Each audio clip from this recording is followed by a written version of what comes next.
कैसे हैं आप लोग। उम्मीद करता हूँ आप सब लोग बहुत सही रहेंगे। My name is Mahendra, by profession I am chartered accountant. और आज का वीडियो कंटिन्यूएंस में है। फर्स्ट केस स्टडी से लेके 15 केस स्टडी तक हम लोग ने ख़त्म कर दिया था पार्ट 1 में।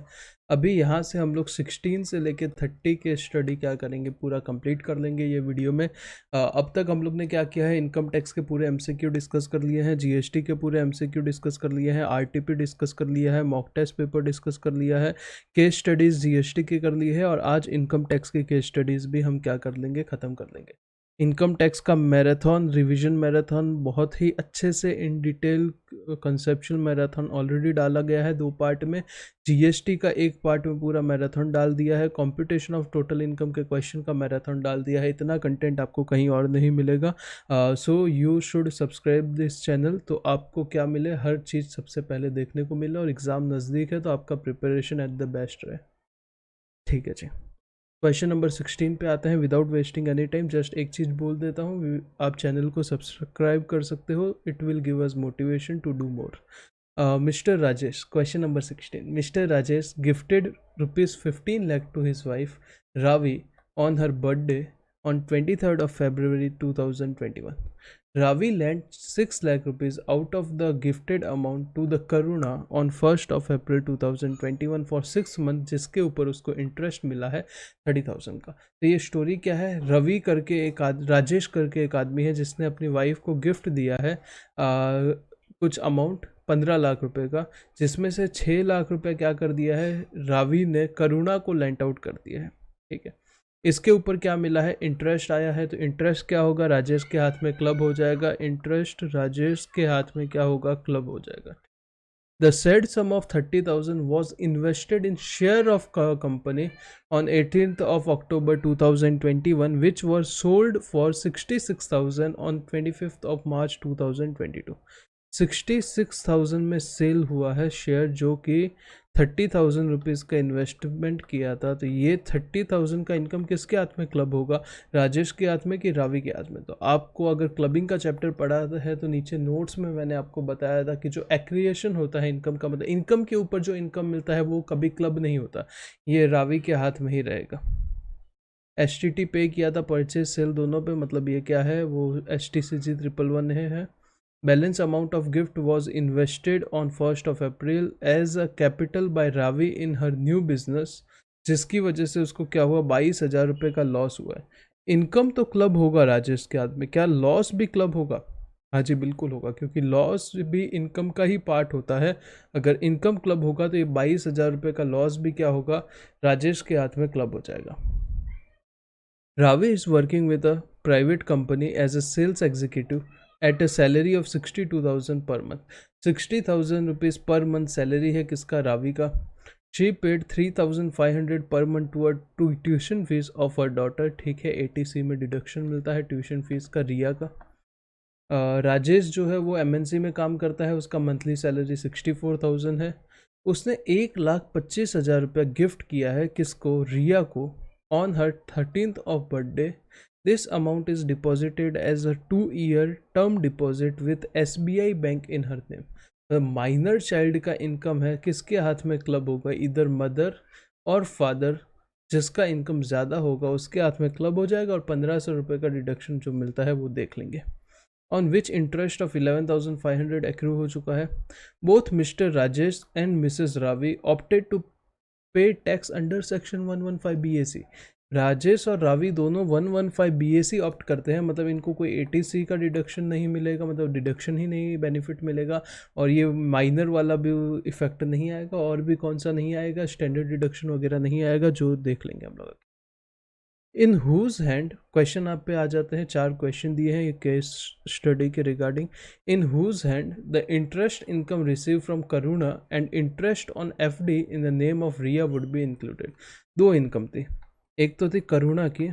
करुणा की कौन सी इनकम थी, जो इंटरेस्ट की इनकम थी, वो तो क्या होगी, सीधी की सीधी राजेश के हाथ में क्लब हो जाएगी। तो यहाँ पे तो सवाल ही नहीं है कुछ, क्योंकि फर्स्ट इनकम थी, उसने गिफ्ट दे दिया था, गिफ्ट को लेंट आउट कर दिया था, जिसकी वजह से कुछ इंटरेस्ट इनकम कमाया था। दूसरी कौन सी है, रिया की।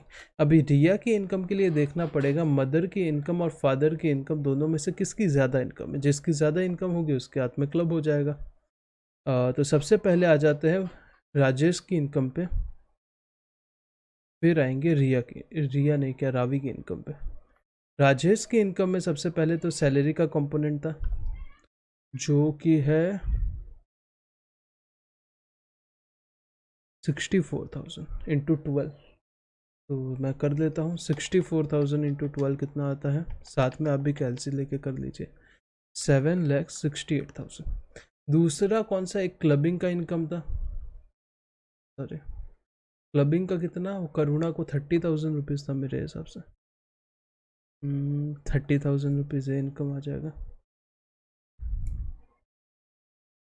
ठीक है जी। आगे देखते कुछ और होगा तो। और रावी का सैलरी कितना था, 62,000। तो 62,000 इंटू 12 विल बी 7,44,000। रावी का सैलरी आ जाएगा 7,44,000। रावी का एक और इनकम था शॉर्ट टर्म कैपिटल गेन का 36,000। यहाँ पे एक लॉस भी क्लब हुआ था, करेक्ट है, बाय 22,000 था मेरे हिसाब से, हाँ जी 22,000 ये रिड्यूस हो जाएगा। और क्या है देखते हैं, ये 30,000 कंसिडर कर लिया है, ये 22,000 कंसिडर कर लिया है, 62,000 कर लिया है। ट्यूशन फीस का बेनिफिट नहीं मिलेगा, क्यों नहीं मिलेगा, बिकॉज ये 115 BAC ऑप्ट कर रहे हैं, ये भी कंसिडर कर लिया है, ये तो देखना ही है इसकी वजह से, ठीक है इतना इनकम है। तो 7,68,000 plus 8,000, 768 plus 8 will be 7,76,000 rupees Rajesh का इनकम है। और रावी का इनकम है 744 प्लस 36 विल बी 7,80,000, करेक्ट है। तो रावी के हाथ में क्या होगा, क्लब हो जाएगा। माइनर का इनकम रावी के हाथ में और राजेश के हाथ में। तो बोथ इंटरेस्ट नहीं, बोथ इंटरेस्ट रावी के हाथ में नहीं। Interest income from Karuna to be included in hand of Ravi नहीं, D answer is right. Second question पे आते हैं, in whose hand loss from business and capital gains would be included in assessment year 22-23। एक पूछा है लॉस ऑफ बिजनेस और दूसरा पूछा है कैपिटल गेन। एज्यूम करो capital gain invested in business was entirely out of a fund gifted from her husband. तो देखो क्या फ़र्क पड़ता है, कैपिटल गेन तो एक्रिएशन पे इनकम था, तो ये तो रावी के हाथ में ही टैक्सेबल होगा, और लॉस ऑफ बिजनेस किसके हाथ में होगा, राजेश के हाथ में होगा। तो बोथ लॉस नहीं, बोथ वाला नहीं होगा। Loss from business included in hand of mister Rajesh, सही बात है। Capital gain in hand of Ravi, सही बात है। थर्ड पॉइंट पे आते हैं, what would be the total income of Mrs Ravi for the previous year 21-22।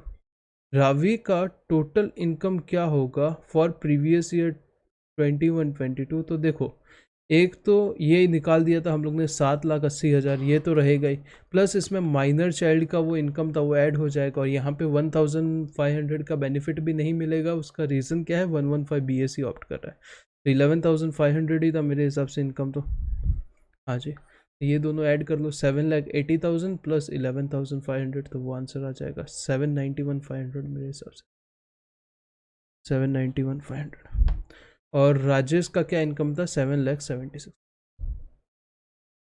तो 776 791 CD, सही है।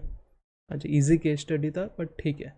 क्वेश्चन नंबर 17 पे आते हैं, miss Hetal transfer to his business mister Hemant. Hetal ने क्या किया है, ट्रांसफ़र किया है to his husband a residential house property worth ₹45 lakh located in Nagpur without any consider. Free में हेतल ने हेमंत को क्या कर दिया है, एक घर को ट्रांसफ़र कर दिया है। The expected rent of such property is ₹5 lakh. Municipal tax पे किया है उसके बारे में 5,000 रुपये का डिटेल दिया है by miss Hetal for this property during the previous year 21-22। तो हेतल जो है वो क्या मान ली जाएगी, डीम्ड ओनर मान ली जाएगी ये घर की, एज पर सेक्शन 27। यहाँ तक तो कोई सवाल ही नहीं उठता, हाँ जी। हेतल के पास और 3 रेजिडेंशियल हाउस प्रॉपर्टी है मुंबई में। एक्सपेक्टेड रेंट 3 प्रॉपर्टी का कितना है, 10 लाख है, 11 लाख है, 12 लाख है। उसने परचेज़ किया था अपने खुद के पैसों से प्रॉपर्टी। म्यूनिसिपल टैक्स 15,000, 20,000 और 25,000 क्या है, ड्यू है, पेमेंट नहीं किया है तो इसका डिडक्शन नहीं मिलेगा। The same have however not been paid this year respect of the 3 properties. Expected rent is less than the standard rent. In the case all aforementioned properties, Miss Hetal does not have any income from other sources. ठीक है, कुछ हेतल की property दी है, तो property 1 है, property 2 है, property 3 है, property 4 है। देखो, 4 में से 2 तो हम क्या कर सकते हैं, इसको एसओपी के लिए यूज़ कर सकते हैं, 2 इसको डीएलओपी मानना पड़ेगा क्योंकि चारों का कहीं दिया नहीं है, रेंट है, एक्सपेक्टेड रेंट ही दिया है। पहली का एक्सपेक्टेड रेंट था कितना, 5 लाख, दूसरी का एक्सपेक्टेड रेंट था 10 लाख, 11 लाख, 12 लाख। तो जो सबसे ज़्यादा रेंट कमा सकती है उसको हम क्या मान लेंगे, डीएलओपी मान लेंगे, डीएलओपी। नहीं नहीं नहीं, उसको हम क्या मानेंगे, एसओपी मानेंगे। ऑब्वियस सी बात है कि भाई टैक्स ना देना पड़े, और जो कम रेंट ला रहा है उसको हम डीएलओपी मान लेंगे। करेक्ट है। तो पहली वाली प्रॉपर्टी में म्यूनिसिपल टैक्स पे किया था 5,000 रुपये का, तो एनएवी आ जाएगा 4,95,000, और यहाँ पे एनएवी आ जाएगा 10 लाख रुपये। 3 लाख रिड्यूस हो जाएगा सीधा सीधा। 7 लाख रुपये क्या है, इनकम फ्रॉम हाउस प्रॉपर्टी है सेकंड प्रॉपर्टी का, और फर्स्ट प्रॉपर्टी का मैं सीधा 70% करता हूँ, 346,500। Is it clear? आगे देखेंगे क्या पूछेगा क्या नहीं पूछेगा, पर अभी तक हम लोग ने निकाल दिया है हाउस प्रॉपर्टी का इनकम कितना होगा इसका। Miss Hetal's father, aged 58 years, had capital gain of ₹5 crore from sale of house property. एक घर बेचा है जिसकी वजह से 5 करोड़ का कैपिटल गेन हुआ है। उसने वो प्रोसीड को री इन्वेस्टमेंट कर दिया है into another house, residential house of ₹4.98 crore. तो यहाँ पे इसका इनकम कितना हो गया, 2 लाख हो गया। अब उसको एग्जम्पशन मिल जाएगा कैपिटल गेंस में। एंड रिमेनिंग सेल प्रोसीड, जो 2 लाख रुपए बचा उसका उसने क्या किया, सेविंग बैंक में कुछ डिपॉजिट कर दिया है, और उसमें से उसने LIC का प्रीमियम 1.5 लाख रुपए भर दिया है। तो उसका नेट इनकम तो सब कुछ निकाल देंगे तो सिर्फ 50,000 रुपया होगा, उसमें से भी उसको 80TTA का डिडक्शन 10,000 रुपये मिल जाएगा। मिस हेतल्स ग्रैंडफादर का एज है 81 ईयर्स, एंड उसका इंटरेस्ट इनकम है ऑन FD ₹6 लाख। ठीक है, उसके पास और कोई इनकम नहीं है। He has to fly USA for his treatment of cancer on 31st of July 2022 and his return of income is not filed। ठीक है जी, कुछ क्वेश्चन पूछे हैं। सबसे पहला क्वेश्चन पूछा है, income from house property, what is the amount of income liable to pay tax in hand of Miss Hetal under the head income from house property for the assessment year 22-23। तो हम लोग ने मेरे हिसाब से निकाल दिया था 7 lakh plus 3 lakh 46,500, 346,500 plus 7 lakh, that will be comes to 1046,500। तो 10,46,500, 10,46,500। एक बार चेक कर लेते हैं 17.1 का, 1046 करेक्ट है। सेकेंड क्वेश्चन पे आते हैं, what would be the tax liability of miss Hetal for assessment year 22-23 computed in a manner so that उसका लाइबिलिटी मिनिमम आए। तो मतलब 2 तरीके से निकालना है, एक तो अपने को नॉर्मल तरीके से निकालना है, दूसरा 115 BSC से निकालना है। इनकम सिर्फ 10,46,500 था, तो नॉर्मल तरीके से 10 लाख तक इनकम पे टैक्स कितना आएगा, 1,12,500 आ जाएगा, और 46,500 पे कितना, 30% के हिसाब से आ जाएगा। 46,500 पे 30%, 13,950। टोटल कर देंगे तो आ जाएगा आपका अमाउंट 126,450। इसके ऊपर 4% हेल्थ एंड एजुकेशन सेस में अगर लगा देता हूँ तो इट विल कम अराउंड 131,508। ये तो नॉर्मल तरीका हो गया।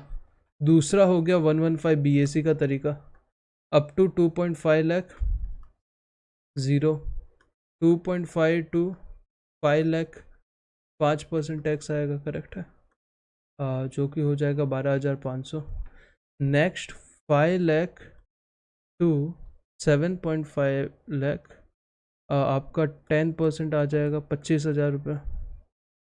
फिर नेक्स्ट 7.5 लाख टू 10 लाख 15% आ जाएगा, तो 2.5 लाख का 15% विल बी 37,500।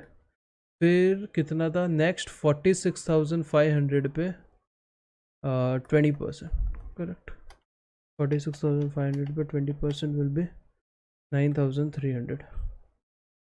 तो 37,500 प्लस 12,500 50,000, 75,000 प्लस 9,300 विल बी 84,300। और इसके ऊपर 4% सेस लगा देंगे तो 87,762 760 विल बी योर आंसर। समझा गया? थर्ड पॉइंट पे आते हैं, is Hetal's father is required to furnish is return of income in India for the assessment year 22-23। Hetal के पापा को क्या इंडिया में रिटर्न भरना पड़ेगा? हेतल के पापा का क्या स्टोरी था? हेतल के पापा का स्टोरी था 5 करोड़ रुपया कैपिटल गेन था, 4 करोड़ 98 लाख इन्वेस्ट कर दिया था, तो 2 लाख रुपए बचा था, उसमें से भी 1.5 लाख रुपीज़ ATC में और 10,000 रुपये TTA में।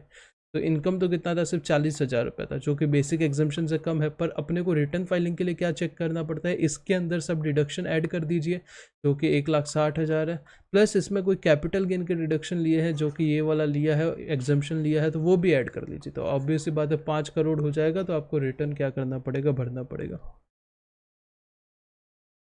नो नहीं होगा, यस होगा आंसर, यस। और ड्यू डेट क्या होगा? ऑब्वियसली बात है 31 जुलाई होगा। Is miss Hetal's grandfather required to pay advance tax during the previous year 21-22? देखो, हेतल का जो ग्रैंडफादर थे वो सीनियर सिटीजन थे, 80 से ऊपर थे, 80 से ऊपर थे। ठीक है, ही हैज़ टू 81 ईयर्स थे और उनका इंटरेस्ट इनकम था सिर्फ 6 लाख रुपए, और कोई इनकम था नहीं। 31 जुलाई को वो क्या गए? इंडिया से फॉरेन गए हैं ट्रीटमेंट के लिए। मतलब इससे पहले वो कहाँ पे फॉरेन नहीं गए, इंडिया में ही रहते थे। तो 31 जुलाई तक उनका क्या डेट रहेगा? एक सेकेंड। अप्रैल का 30, मई का 31, जून का 30, जुलाई का 31, 30 122 डेज वो इंडिया में रहे हैं। 60 डेज़ का कंडीशन सेटिस्फाई कर रहे हैं, और पहले तो इंडिया में ही रहते थे तो 365 डेज़ का भी कर रहे हैं। 182 डेज़ वाला नहीं कर रहे, ऑब्वियसली बात है, बट ये वाले कंडीशन सेटिस्फाई कर रहे हैं। प्लस पिछले टाइम का देखेंगे तो वो इंडिया में ही थे, तो वो एडिशनल कंडीशन भी सेटिस्फाई करते हैं। तो ये R&OR होंगे, R&OR है। प्लस 81 ईयर्स है, तो क्या ये सीनियर सिटीज़न माने जाएंगे? बिल्कुल माने जाएंगे। तो अगर सीनियर सिटीज़न का profit and gains from business and profession का इनकम नहीं होता, तो आपको कोई ज़रूरत नहीं है एडवांस टैक्स भरने के। तो नो, यस तो नहीं? No, he is not required to pay advance tax since he is a senior citizen. हाँ सही है, पर पूरा सही नहीं है। No, he is not required to pay advance tax since he is a senior citizen and he has not have any income under the head PGBP। ये answer सही है। नेक्स्ट केस स्टडी पे आते हैं, क्वेश्चन नंबर 18।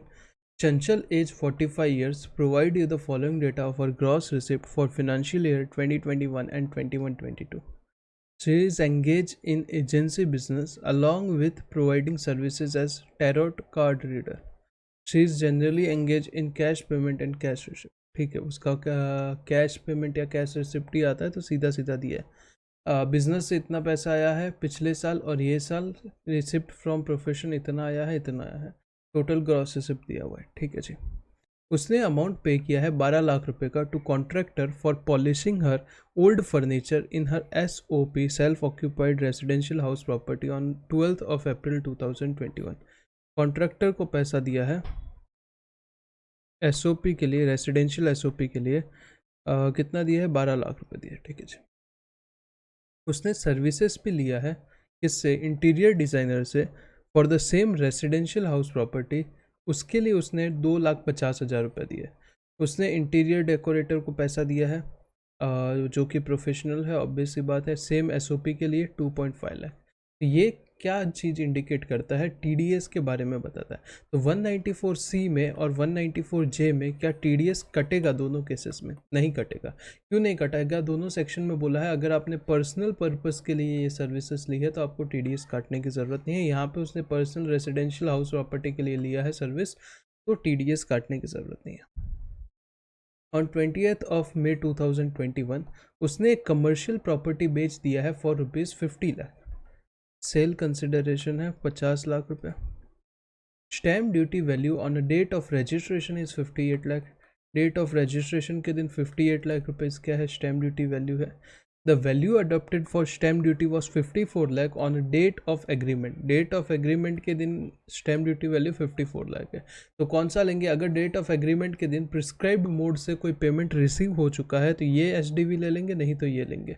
देखते हैं कुछ मिला है क्या। Part payment by account payee cheque जो कि प्रिस्क्राइब मोड है, रिसीव हो चुका है on a date of agreement. तो ये हम लोग क्या कर लेंगे, एसडीवी देखेंगे, कंपेयर करेंगे इससे। इसका 110% कितना होता है, 55 लाख होता है, जिससे 54 लाख कम है। तो फुल वैल्यू ऑफ कंसिडरेशन क्या मान लिया जाएगा, 50 लाख रुपये मान लिया जाएगा। ये प्रॉपर्टी उसने खरीदा था 40 लाख में ऑन 28 ऑफ जून 2021। 28 जून को खरीदा था और 28 मई 21 को बेच दिया है, मतलब 2 साल कंप्लीट नहीं किए हैं। तो ये क्या होगा, शॉर्ट टर्म कैपिटल गेन होगा। कॉस्ट ऑफ एक्विजिशन सीधा रिड्यूस हो जाएगा 40 लाख रुपया, शॉर्ट टर्म कैपिटल गेन आ जाएगा 10 लाख रुपया। Is it clear.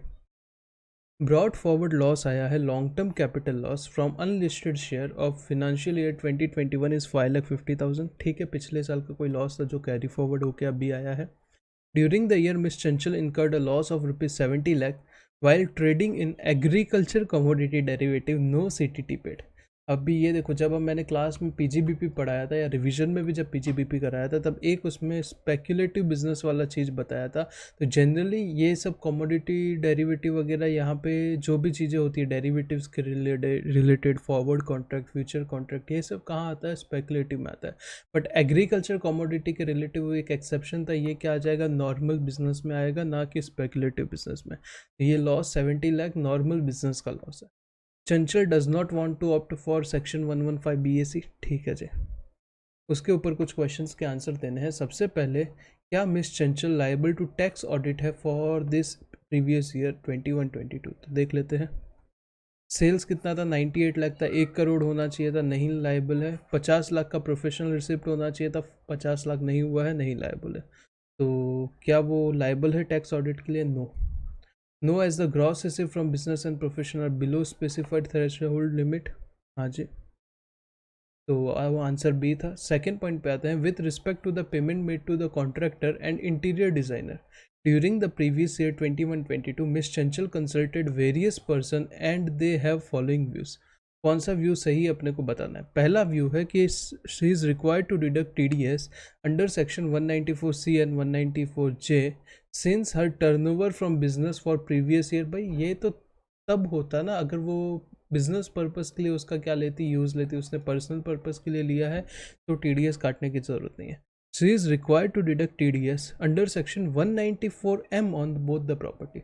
194M तब अट्रैक्ट होता है जब 50 लाख रुपए से ज़्यादा का पेमेंट किया। यहाँ पे कितना का था, 12-15 लाख का कुछ पेमेंट था, तो ये भी एप्लीकेबल नहीं होगा। She is required to deduct TDS neither under section 194C nor under section 194J since such amount is paid for a personal purpose। सही बात है। चौथा पॉइंट है, she is not required to deduct TDS under section 194M since payment कितना है, 50 lakh exceed नहीं हो रहा है, ये भी सही बात है। तो answer will be third and fourth views are correct. 18.3 पे आते हैं, what is the amount and nature of capital gain chargeable to hand of miss Chanchal. ये हम लोग ने ऑलरेडी निकाल दिया था, देख लेते कितना अमाउंट आया था, 10 लाख रुपए था short term capital gain, 10 lakh रुपए शॉर्ट टर्म कैपिटल। चौथे पॉइंट पे आते हैं, what is the amount of losses which can be carry forward to assessment year 23-24। अगले साल कौन सा लॉस कैरी फॉरवर्ड किया जा सकता है, अज्यूमिंग दैट आपका बिजनेस इनकम 45 लाख है और प्रोफेशनल इनकम 25 लाख है। मतलब पीजीबीपी का इनकम कितना है, 45 + 25 70 लाख। अगर आपको पता होगा तो एग्रीकल्चर कमोडिटी का लॉस ही कितना था, 70 लाख था। तो ये तो नॉर्मल बिजनेस क्या हो जाएगा, ज़ीरो हो जाएगा।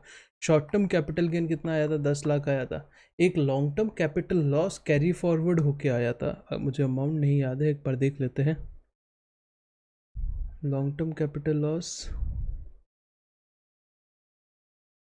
आया था 5,50,000। तो क्या long term capital loss short term capital gain से सेट ऑफ हो सकता है क्या, बिल्कुल नहीं हो सकता, क्योंकि मैंने क्या कंसेप्ट बताया था एक समझने के लिए कि जो long term capital gain head है वो किंग हेड है और शॉर्ट टर्म कैपिटल गेन जो हेड है वो प्रिंस का हेड है। प्रिंस कभी किंग की हेल्प नहीं कर सकता, किंग हमेशा सबकी हेल्प कर सकता है, बट प्रिंस बाकी सब लोगों की हेल्प कर सकता है बट किंग की हेल्प नहीं कर सकता। करेक्ट है, तो वही चीज़ है, ये आपका सेट ऑफ नहीं हो सकता। तो देखो, इनकम आपकी 5,50,000 रहेगी और आपका लॉस कैरी फॉरवर्ड कितना होगा, बस वही पूछा है, तो 5,50,000 का लॉस क्या हो जाएगा, कैरी फॉरवर्ड हो जाएगा। 5,50,000 का loss carry forward. Is it clear?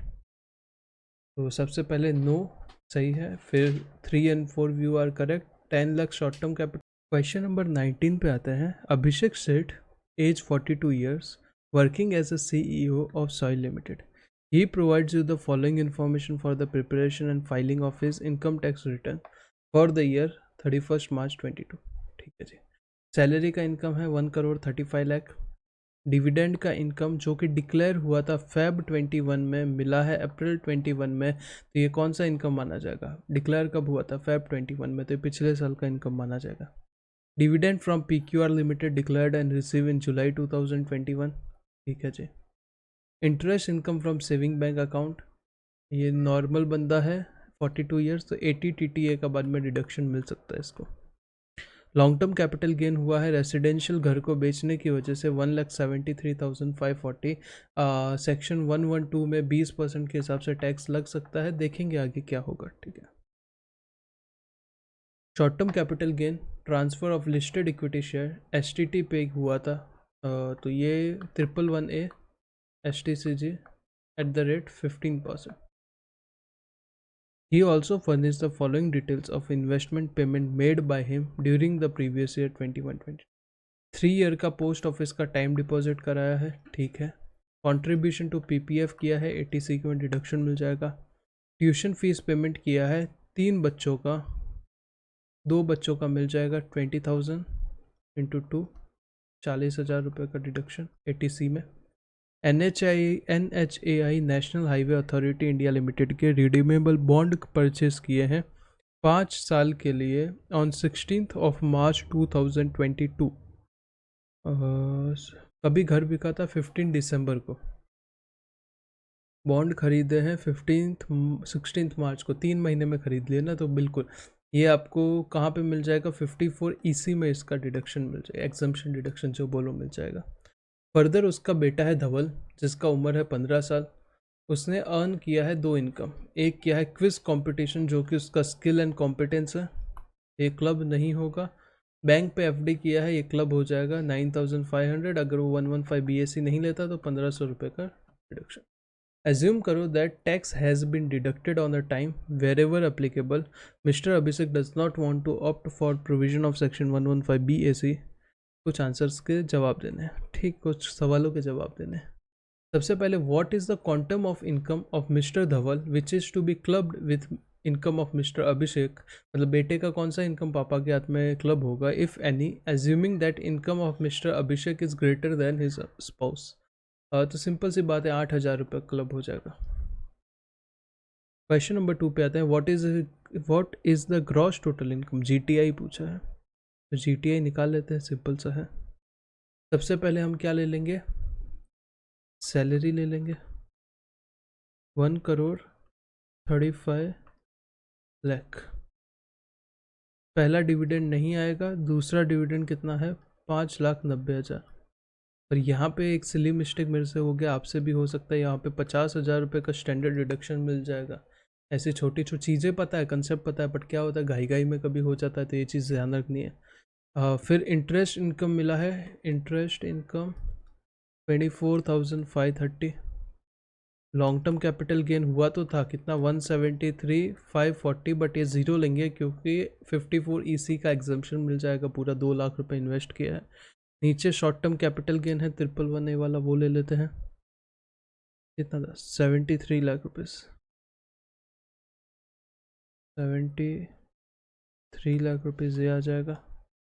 Plus इसमें क्लब हो जाएगा एक इनकम माइनर चाइल्ड का 8,000 रुपये।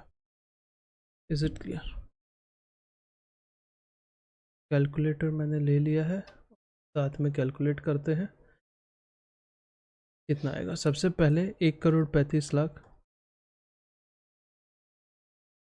उसमें मैं 50,000 रिमूव कर देता हूँ, ठीक है। इसमें मुझे ऐड करना है एक तो 5,90,000 और 24,530, राइट। उसमें मैं 73 lakh short term capital gain add कर दूंगा और 8,000 रुपये 2130 क्या है ये, 2,13,72,530, 2,13,72,530। देख लेते हैं आंसर है कि नहीं। 2,13,72,530। ठीक है जी। सेकेंड पूछा है what is the amount of deduction allowable under section 80C। 80C में कौन सा अमाउंट डिडक्शन के लिए मिलेगा? तो 80,000 था। 80,000 तो यहाँ पे ऑप्शन ही नहीं है। एक सेकेंड, कितना था देखते हैं। हम लोग ने कैलकुलेट किया था। 80C में PPF का 35,000 मिल रहा था प्लस 75,000 सॉरी। तो 75,000 का आपको क्या मिल जाएगा, डिडक्शन मिल जाएगा 80C में। Answer D 75,000। चौथे पे आते हैं what shall be the tax liability of mister Abhishek for the assessment year 22-23। तो टैक्स लाइबिलिटी ऑफ अभिषेक के लिए हम लोग ने सबसे पहले GTI निकाला था। कितना था? 2,13,72,530। 2,13,72,530। इसमें से 75,000 का डिडक्शन लेस कर लेंगे तो कितना आता है, -75,000। 2,12,97,530। इसमें से दो पोर्शन हो जाएंगे, एक तो 75 लाख पे 15% टैक्स लग जाएगा और दूसरे रिमेनिंग पोर्शन पे आप नॉर्मल टैक्स रेट कैलकुलेट कर सकते हो। इस पे मैक्सिमम सरचार्ज 15% आएगा, बस वो ध्यान रखना। तो आपका क्या हो जाएगा, कंप्यूट हो जाएगा आंसर। अभी एक एक चीज़ करूँगा तो लेक्चर का साइज़ अननेसेसरी बड़ा हो जाएगा, आपको नॉर्मल टैक्स कंप्यूट करना है। तो ये आंसर भी आ जाएगा। तो यहाँ तक अपना 19th के Messrs. Abhinav and Sons, a sole proprietorship, is engaged in the business of manufacturing of pharmaceutical product, and it had started its business on 20th of June 2017. Tax side of Messrs. Abhinav and Sons furnishes you the following particulars: year ended 31st of March 2022. PGBP का income दिया है, FD का interest दिया है, gross amount, इसके ऊपर आपका TDS भी कटा हुआ है। ठीक है जी। PM केयर्स फंड में डोनेशन दिया है, 80G में डिडक्शन मिल जाएगा। पिछले साल टर्नओवर कितना था, 15 करोड़ रुपए था। पिछले साल मतलब 21-22 में ही टर्नओवर कितना था, 15 करोड़ रुपए था। Abhinav and Sons does not want to opt for the provision of Section 115 BAC. It has employed total 150 employees during the previous year 2021 with an annual increment of 10% in their monthly emoluments. Details of the same are S under. यहाँ पे क्या idea हो रहा है, 80JJAA का अपने को deduction देने की बात हो रही है। ठीक है जी। 80JJAA में अपने को क्या ध्यान रखना है, देखो ये प्रीवियस ईयर 2021 में भले ही एम्प्लॉय को ऐड किया है, बट उसके अगले 3 साल तक भी अपने को डिडक्शन मिलेगा, जो यहाँ पे अपना हो जाएगा फाइनल। ठीक है। सबसे पहले देखो 25,000 के ऊपर वाली सैलरी वालों का डिडक्शन नहीं मिलता है 80JJAA में, तो इसको तो हटा ही देते हैं। कैजुअल एम्प्लॉय का भी नहीं मिलता है। रेगुलर 35 एम्प्लॉयज़ का यहाँ पे डिडक्शन मिल जाएगा। तो सबसे पहले मैं क्या करता हूँ, 22,500 ले लेता हूँ, उसको मल्टीप्लाई करता हूँ किससे, जुलाई में एम्प्लॉयड है तो 9 मंथ के लिए, करेक्ट है। मल्टीप्लाई कर देते हैं 35 एम्प्लॉयज़, मल्टीप्लाई करते हैं 30%, 30% का डिडक्शन मिलता है। 22,500 into 9 into 35 into 30%,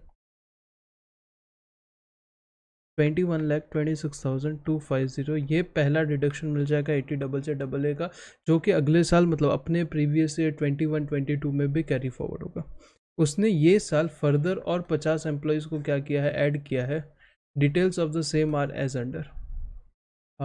20 employ regular है जिनका 21,000 रुपये सैलरी है, और ये 26,000 वालों को क्या करना है, निकाल देना है, क्योंकि 25,000 से ज़्यादा है। तो यहाँ पे 20 एम्प्लॉयज़ हैं, 12 महीना पूरा है, 21,000 सैलरी है, multiply by 30%।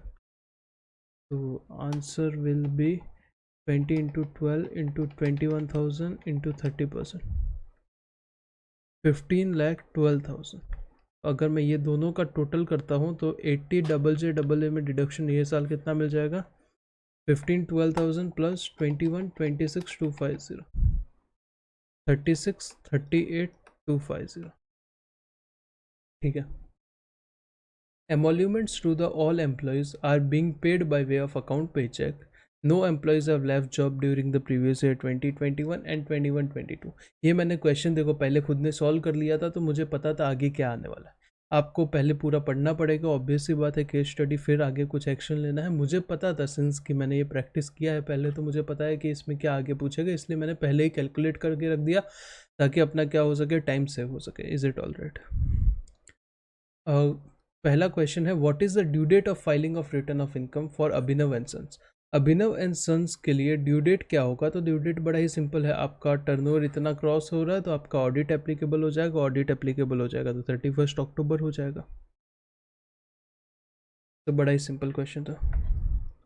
What shall be the amount of deduction available to Mrs. Abhishek and Sons under 80JJAA?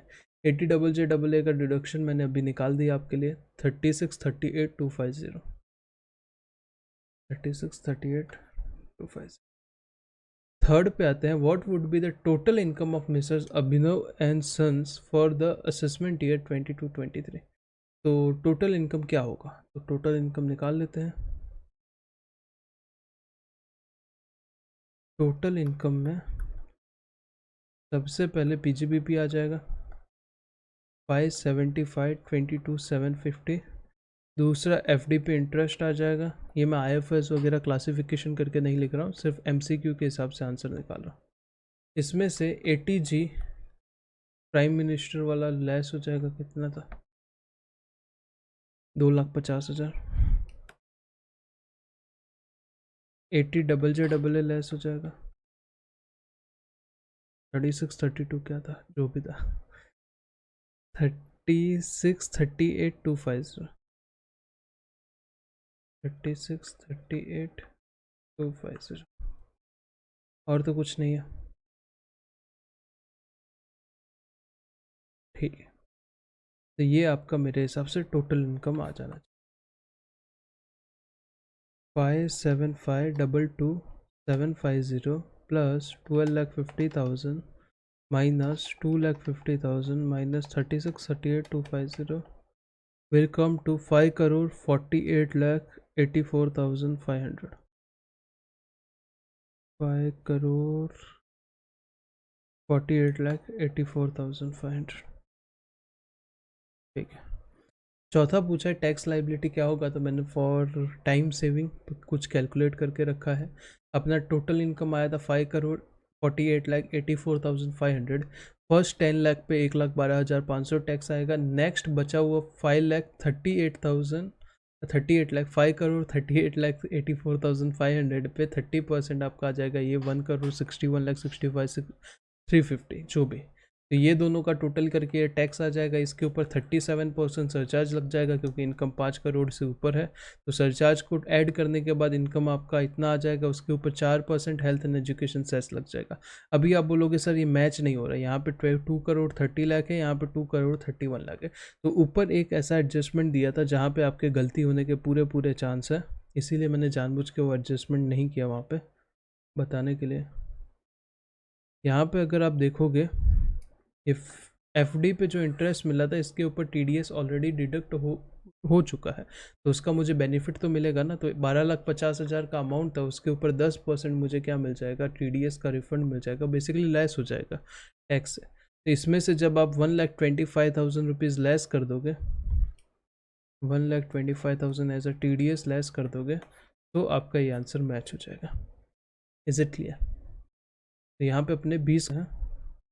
Mr. X wanted to file his return of income for the previous year 21-22. He required assistance for which he has approached you. He has shared the following details relevant to the previous year 21-22. Mister x के पास एक house property है मुंबई में जिसके ऊपर उसको rent मिलता है 70,000 per month. 70,000 into 12 into 70% बोल सकते हैं। हाँ जी। He claims that only income which he earned during previous year 21-22, तो ये 5,88,000 आ जाएगा। 70,000 into 12 month minus 30%, that is 70%। तो 5,88,000 क्या है आपका इनकम फ्रॉम हाउस प्रॉपर्टी है। However when you had short for his bank statement, मतलब उसने क्या बोला, बस इतना ही मेरा इनकम है सर और कुछ नहीं है, पर जब आपने उसका बैंक स्टेटमेंट देखा तो आपको कुछ और इन्फॉर्मेशन पता चली। एक क्रेडिट था उसके अकाउंट में 23,975 का, जो कि उसका इनकम टैक्स का रिफंड था। ये तो कोई इनकम नहीं है। Which include 5775 toward interest on income tax refund. इसमें IFOS ऐड हो जाएगा, 5775 इनकम टैक्स रिफंड के ऊपर interest. On 15 August 2021 bank statement में दिखा है कि 55,000 रुपया आया है, which he claim to have receive as a gift from his grand children on 60th of birthday. उसका 60 साल का जब बर्थडे मनाया था तो उसके पोते पोती जो भी रहेंगे, ग्रैंड चिल्ड्रन जो भी रहेंगे, उन्होंने गिफ्ट दिया है 55,000 का, तो ये रिलेटिव से आया है, एग्जाम्प्ट हो जाएगा, 56/10 लगेगा ही नहीं।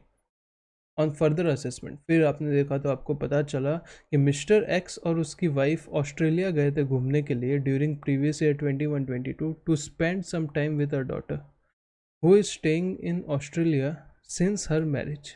ठीक है, घूमने गए थे या रहने गए थे, जो भी। On scrutiny of their passport and relevant documents you conclude that they had left India on 27th of September and return on 30th of March 2022। ठीक है, तो इंडिया में कितने रहे? अप्रैल का 30 दिन, मई का 31, जून का 30, जुलाई का 31, अगस्त का 31, सितंबर का 27 और मार्च का एंड रिटर्न ऑन 30 और 31, 2 दिन। ठीक है, 30 60 हो गया, 90, 153 plus 29, 153 29 will be 182 days. 182 days satisfy करता है तो रेजिडेंट है, और पहले तो इंडिया में ही रहता था, R&OR है। During 4 years preceding previous year 21-22 both had stayed in India for 320 days। ठीक है, prior to that they had been staying in India only। What is the residential status of Mr. X? तो निकाल दिया है, resident and ordinary resident है। Mister x request करता है आपको कि उसका टैक्स लाइबिलिटी निकालो इन असेसमेंट ईयर 22-23 ऐसे तरीके से जिससे उसका टैक्स लाइबिलिटी क्या आ सके, मिनिमम आ सके। तो उसका इनकम कितना था? 5,88,000 प्लस 5,775, 593,775, 593,775। इसको दो तरीके से निकाल देंगे, मैक्सिमम बेनिफिट लेना है तो। एक सबसे पहले नॉर्मल तरीके से निकालते हैं। ये कौन है? ये है senior citizen, right. 60 years complete हो चुका है, तो फर्स्ट 5 लाख तक आपका इनकम आएगा, टैक्स आएगा 10,000 रुपये, और 93,775 पे 20%, 20% विल बी 18,755, तो 28,755 हो जाएगा, प्लस 4% करेंगे, देखेंगे कौन सा कम आता है। दूसरा तरीका है 115 BAC से निकालने का। 115 BAC से जब निकालने जाएंगे, सबसे पहले 2.5 लाख तक यहाँ पे कुछ नहीं आएगा, यहाँ पे सीनियर सिटीजन वाला बेनिफिट नहीं मिलेगा। नेक्स्ट 2.5 लाख पे 5% टैक्स लगेगा, दैट विल बी 12,500, और उसके बाद जो 93,775 है उसके ऊपर 10% टैक्स लगेगा, दैट विल बी 9,375, 9,375 प्लस 12,500, 21,875, और ये 28, तो ये वाला बेनिफिशियल है। इसके ऊपर 4% health and education cess add कर दूंगा, 22,750 will be your tax liability, 22,750। ठीक है, थर्ड क्वेश्चन पे आते हैं। In continuance to question number above, what would be your tax liability of Mr. X for the assessment year 22-23 if he had paid rupees 1,12,000 towards life insurance premium? Total income कितना था? 593,775 था, इसमें से 1 lakh reduce कर दूंगा तो 493,755 हो जाएगा। अगर आप इंडियन रेजिडेंट हो, अगर आप इंडिविजुअल हो, अगर आपकी इनकम 5 लाख से कम है तो आपको रिबेट मिल जाता है 87A का। यहाँ पे 5 लाख से कम है, बिल्कुल 493 है, तो ये इसका टैक्स लाइबिलिटी नील हो जाएगा। 21.4 पे आते हैं। Mister X had given the house property at Mumbai on rent to mister Y, a salaried employ. Is there any requirement to deduct TDS on such rent by mister Y? तो rent का amount क्या था देख लेते एक बार फटाफट। 70,000 था मेरे हिसाब से। 70,000 ठीक है। सामने वाला इंडिविजुअल है, नॉर्मल तरीके से रेंट पे कर रहा है। 194 IA में कवर नहीं है, तो कहाँ आ जाएगा? 194 IB में। 50,000 से ज़्यादा रेंट है। 70,000 into 12 month into 5%। 70,000 into 12 month into 5%, 42,000 rupees आपको TDS काटना पड़ेगा। कब? एकदम फाइनल टाइम पे। 42,000। पांचवे पे आते हैं। Which of the following statement is correct with respect to advance tax liability? Senior citizen है, PGBP का कोई इनकम नहीं है, इसके लिए एडवांस टैक्स लाइबिलिटी नहीं आएगा। Advance tax liability shall not arise. पहला पॉइंट क्या है? Since mister X is a non resident, ऐसा कुछ नहीं। Mister X is a resident senior citizen and he has no income, ये वाला करेक्ट पॉइंट। यहाँ पे अपने 21 क्वेश्चंस कंप्लीट हो जाए। 22 कल रिकॉर्ड करते करते रात को 2-3 बज गए थे कुछ। तो फिर मैंने सोचा सुबह ही करते हैं, तो कंटिन्यू करते हैं। जुकारो नाम का एक आदमी है जिसका उम्र है 42 ईयर्स, सिंगापुर का सिटीज़न है, इंडियन सिटीज़न नहीं है, सिंगापुर का सिटीज़न है।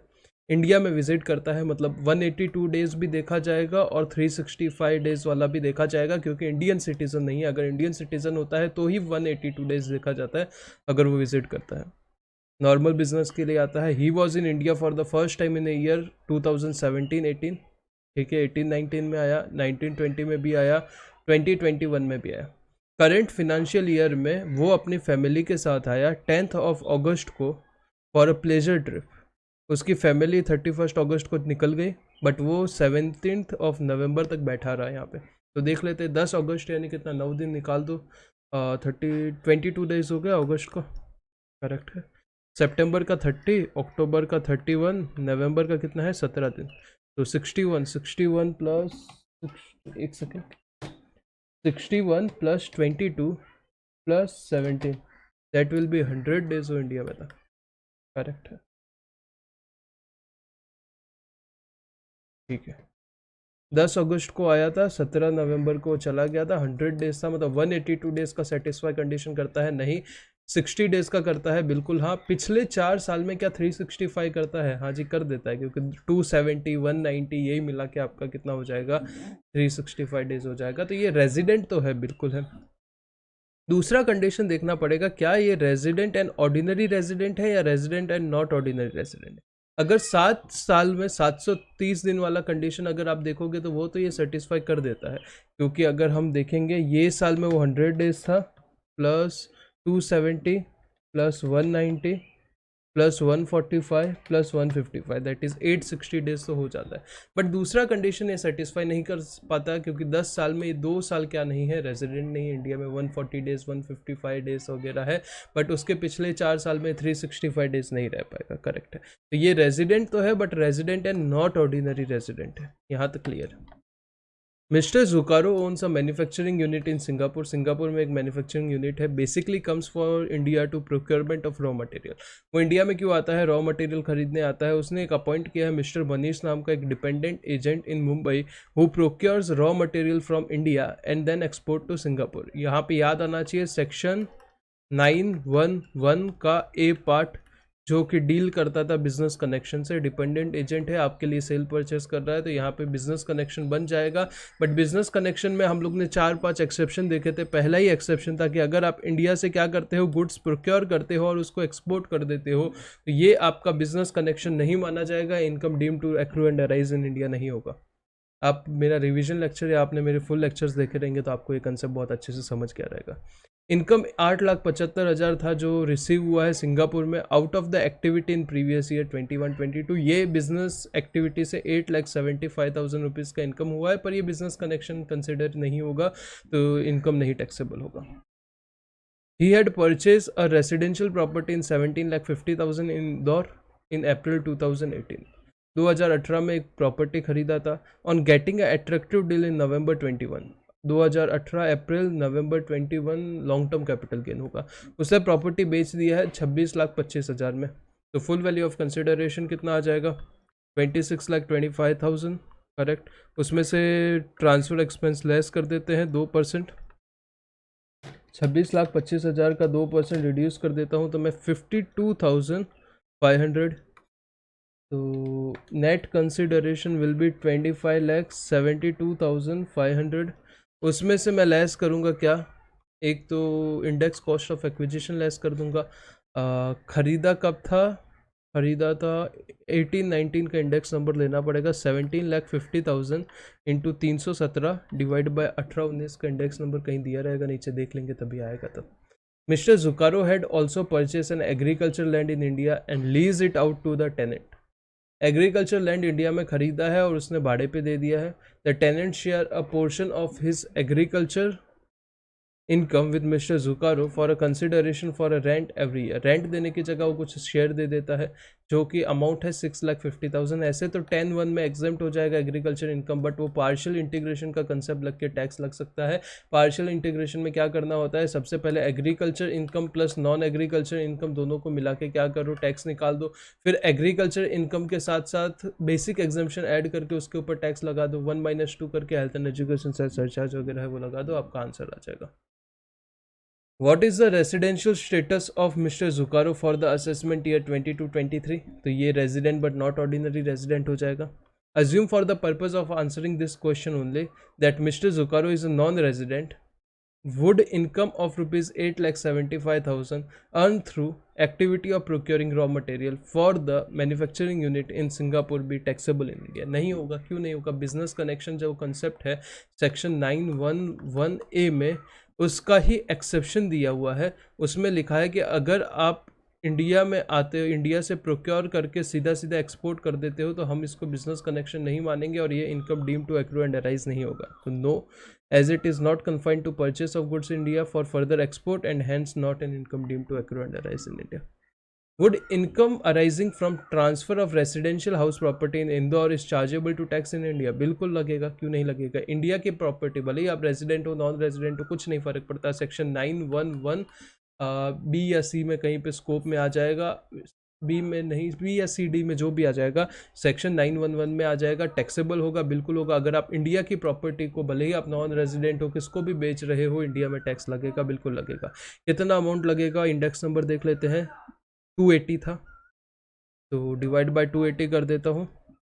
25,72,500 को एम प्लस ले लेता हूँ, 17,50,000 into 317 divide by 280 M minus M R C, 591,250, 591,250 will be long term capital gain. समझा ना? इजी था, कुछ नहीं था। 591,250 will be our capital gain. चौथे पे आते हैं, would income earn from agriculture land given on a lease is taxable in hand of mister जुकारो?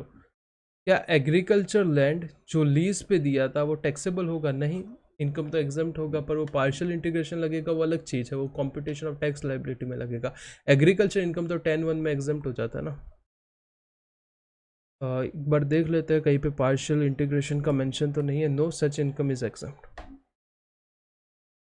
पांचवा क्वेश्चन है, what is the tax liability of mister Zukaro assuming that he does not want to opt for? तो यहाँ पे देखो 591,250 आ जाएगा। इसके साथ साथ आपका कैपिटल गेन का ये एक इनकम आ गया, 2-3 जो भी इनकम है उसको कंसिडर करना है। उसमें एग्रीकल्चर इनकम भी ले लेना है, उसके ऊपर टैक्स निकालना है स्टेप 1। टैक्स स्टेप 2 में आपको बेसिक एग्जम्पशन ले लेना है और एग्रीकल्चर इनकम निकाल लेना है, उसके ऊपर टैक्स निकाल लेना है। फिर आपको पता है आगे का पार्शियल इंटीग्रेशन का कंसेप्ट, चैप्टर 3 से आप देख सकते हो। अननेसेसरी का कैलकुलेटिव पार्ट करूँगा, टाइम ज़्यादा लगेगा। नेक्स्ट केस स्टडी पे आता हूँ, case study number 23। Mister Rajan, age 62 years, an Indian citizen, reside in Delhi. His wife Seetal and daughter also reside with him. ठीक है, दिल्ली में रहते हैं, उम्र 62 ईयर्स है। रिया का उम्र 16 साल है, 12वीं में पढ़ती है in DAV school at New Delhi. Rajan left for employment to US of United State of America on 15th of September 2021 but his family did not accompany him. ठीक है जी, यहाँ पे क्या लिखा है? इंडियन सिटीजन इंडिया छोड़ के क्या कर रहा है, जा रहा है एम्प्लॉयमेंट पर्पस के लिए, तो अपने को क्या देखना है, सिर्फ 182 डेज वाला कंडीशन देखना है। अभी तक तो यही दिख रहा है। He return to India on 25 of March 2022। गया कब था, 15 सितंबर गया था, तो 16 दिन सितंबर के, 14 दिन निकाल देंगे, 15 इंडिया में काउंट होगा। कितना था, 16 दिन इंडिया के, 16 दिन सितंबर के, अक्टूबर के 31, 31, नवंबर के 30, दिसंबर के 31, जैन के 31, फेब के 28, मार्च में कितना था, कब आया है, 25 मार्च को आ चुका है, तो 31 minus 24 will be 7 days in March. तो इंडिया में वो कितना रहेगा, 30, 60, 90, 120, 123 प्लस 16 प्लस 28 प्लस 7, 174 डेज वो कहाँ इंडिया में रह रहा है। तो अभी तक तो ये लग रहा है कि वो नॉन रेजिडेंट है, आगे देखेंगे क्या स्टोरी होता है। मिस्टर राजन फर्स्ट टाइम इंडिया से बाहर गया था, he was working with a multinational company in Delhi.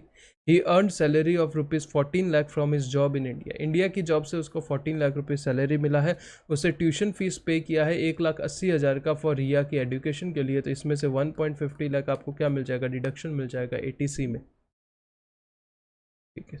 Apart from that, उसके अलावा mister Rajan also earn a professional income of rupees 60 lakh, जिसका ग्रॉस रिसिप्ट 90 लाख रुपए है। During the year he also earn interest from his saving bank account 12,000 रुपये है, और interest from fix deposit 45,000 है, ठीक है जी।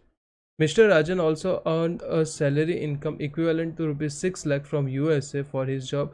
अगर इंडिया में रहता तो 6 लाख कमाता, उतना यूएस में कमाया है, जिसके ऊपर उसने टैक्स नहीं भरा है, which was deposited in his bank account in USA. USA में इसके ऊपर कोई टैक्स नहीं लगा, बाद में उसने इंडिया में रेमिट कर दिया। मिस्टर राजन नहीं चाहता है कि वो 115 बीएससी में आए, तो आपको आंसर देना है। देखो यहाँ पे रेसिडेंशियल स्टेटस में इंस्टीट्यूट ने आपके साथ गेम कर दिया। आप यहाँ तक सोचोगे तो आप बोलोगे नॉन रेसिडेंट है, पर एक और कंसेप्ट था सेक्शन 61A, सेक्शन 61A जो बात करता था डीम्ड रेजिडेंट की। डीम्ड रेजिडेंट का कंसेप्ट क्या था, याद करो जी, याद करो। अगर आप पूरी दुनिया में कहीं पे भी टैक्स नहीं भर रहे हैं due to your residential status, domicile वगैरह, और आपकी इंडियन इनकम, आप इंडियन सिटीजन हो, प्लस आपके इंडियन सोर्स से इनकम 15 लाख रुपए से ज़्यादा है, सैलरी ही कितना था, 14 लाख था, प्लस 60 लाख रुपए ये था, तो आपको हम क्या मान लेंगे, डीम्ड रेजिडेंट मान लेंगे। और एक बार डीम्ड रेजिडेंट हो गए तो आप resident but not ordinary resident हो गए। हमेशा deemed resident but not ordinary resident ही रहता है, तो इसका आंसर ये हो जाएगा। उम्मीद करता हूँ क्लियर है। सेकेंड पॉइंट पे आते हैं, what would be the income chargeable to tax under head salary in the hand of mister Rajan. Mister Rajan के हाथ में सैलरी इनकम कितना टैक्सेबल होगा, तो बड़ा ही सिंपल सा तो क्वेश्चन है। सैलरी इनकम दिया था 14 लाख रुपया, उसमें से 50,000 का स्टैंडर्ड डिडक्शन लेस कर देंगे, क्योंकि ये अर्न किया है, तो 13,50,000 हो जाएगा। 13,50,000 will be salary income. How much amount of deduction is available under chapter 6A from the GTI। Chapter 6A में कितना डिडक्शन मिलेगा, तो चैप्टर 6A में देखो बड़ा ही सिंपल सी चीज़ है। सबसे पहले तो ये 1,50,000 ATC में मिल जाएगा, ATC में 1.50 लाख, और दूसरा इसको सीनियर सिटीजन है प्लस रेजिडेंट है, तो ये सीनियर सिटीजन माना जाएगा। ये 60 से ऊपर प्लस रेजिडेंट है तो सीनियर सिटीजन माना जाएगा। अगर सीनियर सिटीजन है तो ATTT भी एप्लीकेबल हो जाएगा। 45,000 रुपये FD का और 12,000 रुपये ये, मैक्सिमम 50,000 रुपीज़ आपको यहाँ पे क्या मिल जाएगा, डिडक्शन मिल जाएगा। तो आपको डिडक्शन कितना मिल जाएगा, 2 लाख रुपये मिल जाएगा। इज इट क्लियर, 2 लाख रुपये डिडक्शन मिल जाएगा। What shall be the tax liability of mister Rajan. Mister Rajan का टैक्स लाइबिलिटी क्या रहेगा, तो उसके लिए कौन कौन सी इनकम है। सबसे पहले तो सैलरी का इनकम है 13,50,000। फिर इसका इंटरेस्ट का इनकम है, 2 तरीके के इंटरेस्ट से कॉमन करके ऐड कर लेते हैं कितना इंटरेस्ट था। और साथ में इसका एक प्रोफेशनल इनकम भी है जो कि है 60 लाख रुपये, करेक्ट है। इंटरेस्ट का कितना इनकम है देख लेंगे, 45 प्लस 12 दैट इज 57,000। तो टोटल अगर मैं करता हूँ 73,50,000 प्लस 57,000, 74,07,000। इसमें से मैं डिडक्शन लेस कर दूंगा 2 लाख रुपए चैप्टर 6A का, तो 72,07,000 72,07,000 आपका GTI आ गया। अभी इसके ऊपर हम क्या करते हैं, टैक्स निकालते हैं। तो टैक्स निकालने के लिए सबसे पहले सीनियर सिटीज़न है तो फर्स्ट 10 लाख पे कितना आएगा टैक्स, 1,10,000 रुपये आ जाएगा। उसके बाद बची हुई इनकम के ऊपर 62,07,000 पे 30% टैक्स आ जाएगा। 62,07,000 पे 30% विल बी 18,62,100 प्लस 1,10,000 कर देता हूँ तो टैक्स आ गया 19,72,100। इसके ऊपर सरचार्ज लग जाएगा, इनकम 50 लाख से ऊपर है एट द रेट 10%, 197,210 प्लस इन दोनों के ऊपर क्या लग जाएगा, सेस लग जाएगा जो कि होगा 4%। तो टैक्स लाइबिलिटी आपका आ जाएगा 22,56,082 22,56,082,080। एक बार मैच कर लेते हैं आंसर 6080। लास्ट क्वेश्चन पे आते हैं, what would be your due date of filing income tax return. उसका देखो प्रोफेशनल है, प्रोफेशनल का टर्नओवर 50 लाख से क्रॉस हो चुका है, 75 लाख हो चुका है, तो ये ऑडिट के दायरे में आ जाएगा। ऑडिट के दायरे में आ जाएगा तो 31 अक्टूबर इसका क्या हो जाएगा, ड्यू डेट हो जाएगा। Is it all right? हाँ जी सर। तो 23rd क्वेश्चन भी हो गया है। नेक्स्ट 94 पे आते हैं।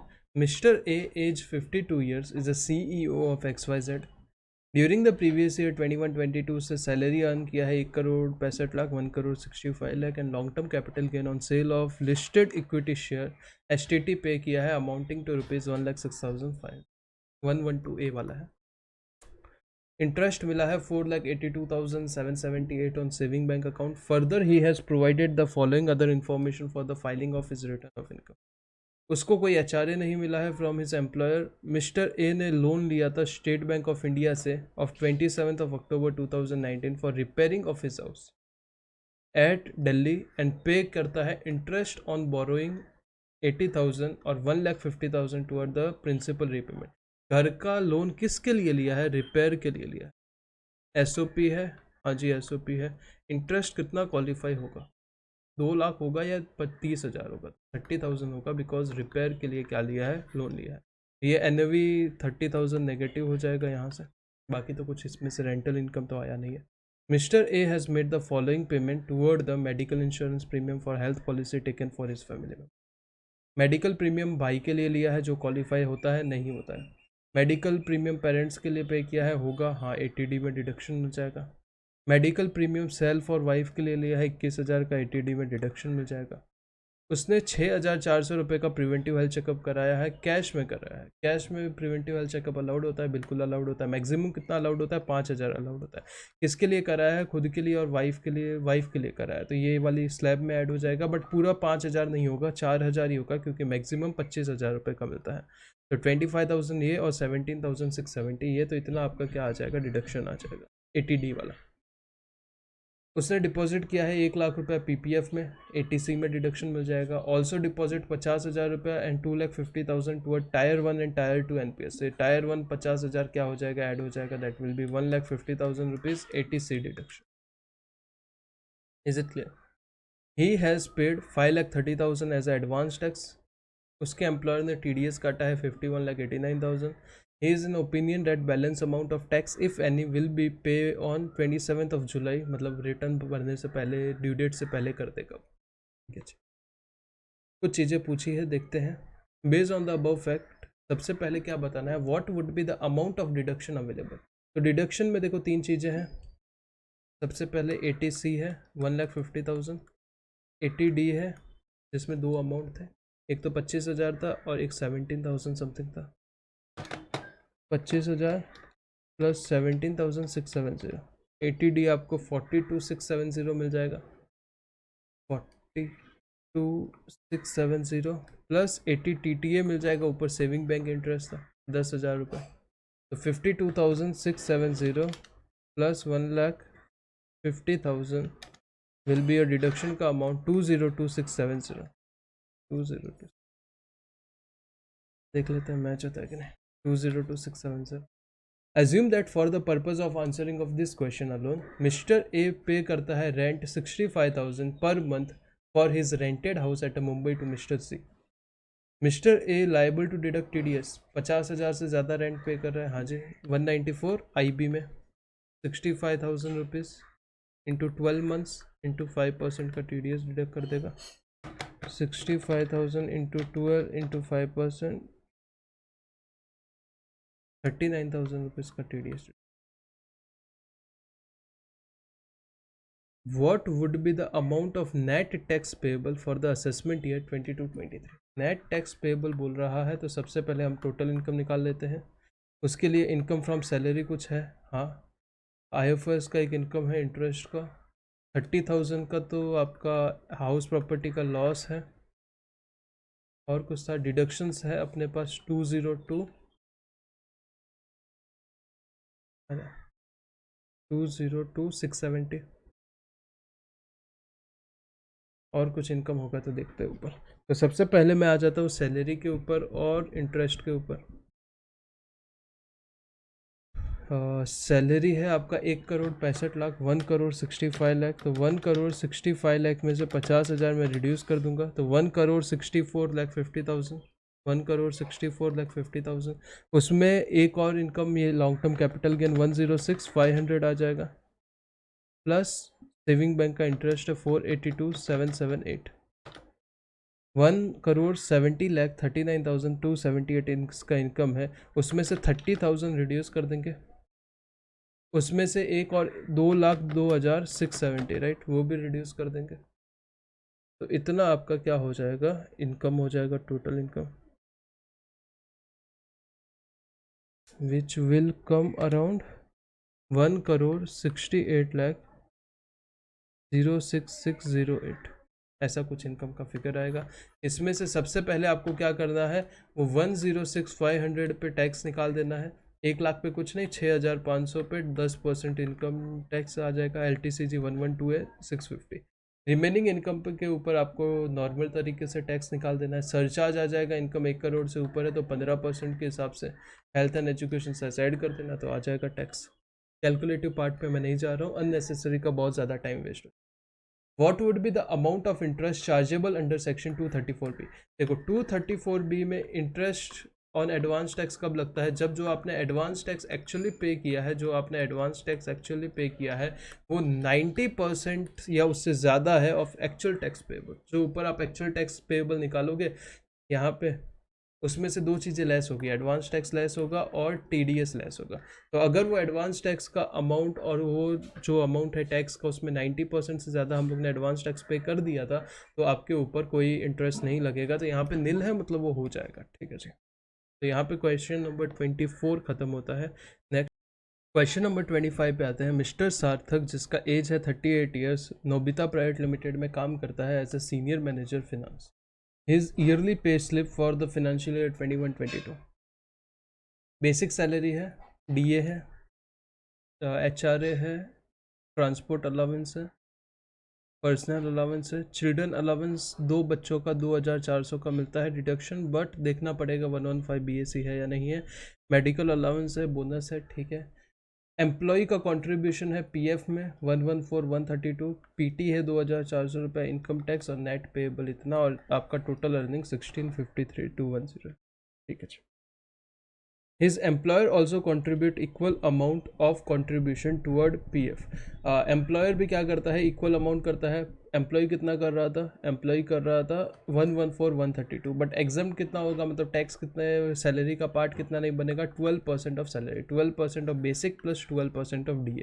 तो अगर मैं 12% निकालता हूँ, मैंने करके रखा है टाइम सेव करने के लिए. बेसिक सैलरी 634,038 है, DA 126,814 है. इसका टोटल कर लेंगे तो ये आ जाएगा. इसका 12% विल बी 91,302 और एक्चुअल कंट्रीब्यूशन कितना है 114,132. तो इसमें से वो 91,000 लेस करेंगे, वो आपका क्या हो जाएगा, ऐड हो जाएगा. DA जो है वो रिटायरमेंट बेनिफिट का पार्ट करता है. He has intimated his company that he would opt for 115 BAC. 115 BAC के लिए opt करता है. Consequently, he has not submitted any investment proof. He has paid 55,212 toward mediclaim premium for his parents, senior citizen है. तो 80D में deduction मिलेगा 50,000 रुपये का. उसने परचेज किया है हाउस 38 लाख का ड्यूरिंग द 2014 एंड लोन लिया है 28 लाख रुपए का from HDFC to purchase this house. He is paying EMI of rupees 22,835. Possession of this house was received on 1st of April 2021. He himself is occupying this house. Total principal और interest payment है 55,000 और 218. तो देखो principal का तो 80C में मिल जाएगा deduction 55,037 और इनकम फ्रॉम हाउस प्रॉपर्टी में लॉस आ जाएगा कितना 2 लाख रुपए का, मैक्सिमम 2 लाख SOP है। उसके 3 बच्चे हैं, स्टडी कर रहे हैं सैंडलवुड इंटरनेशनल स्कूल में, जिसका स्कूल फीस का बाइफर्केशन दिया है। तो देखो सिर्फ ट्यूशन फीस का डिडक्शन मिलता है, इन सब का कोई डिडक्शन नहीं मिलता।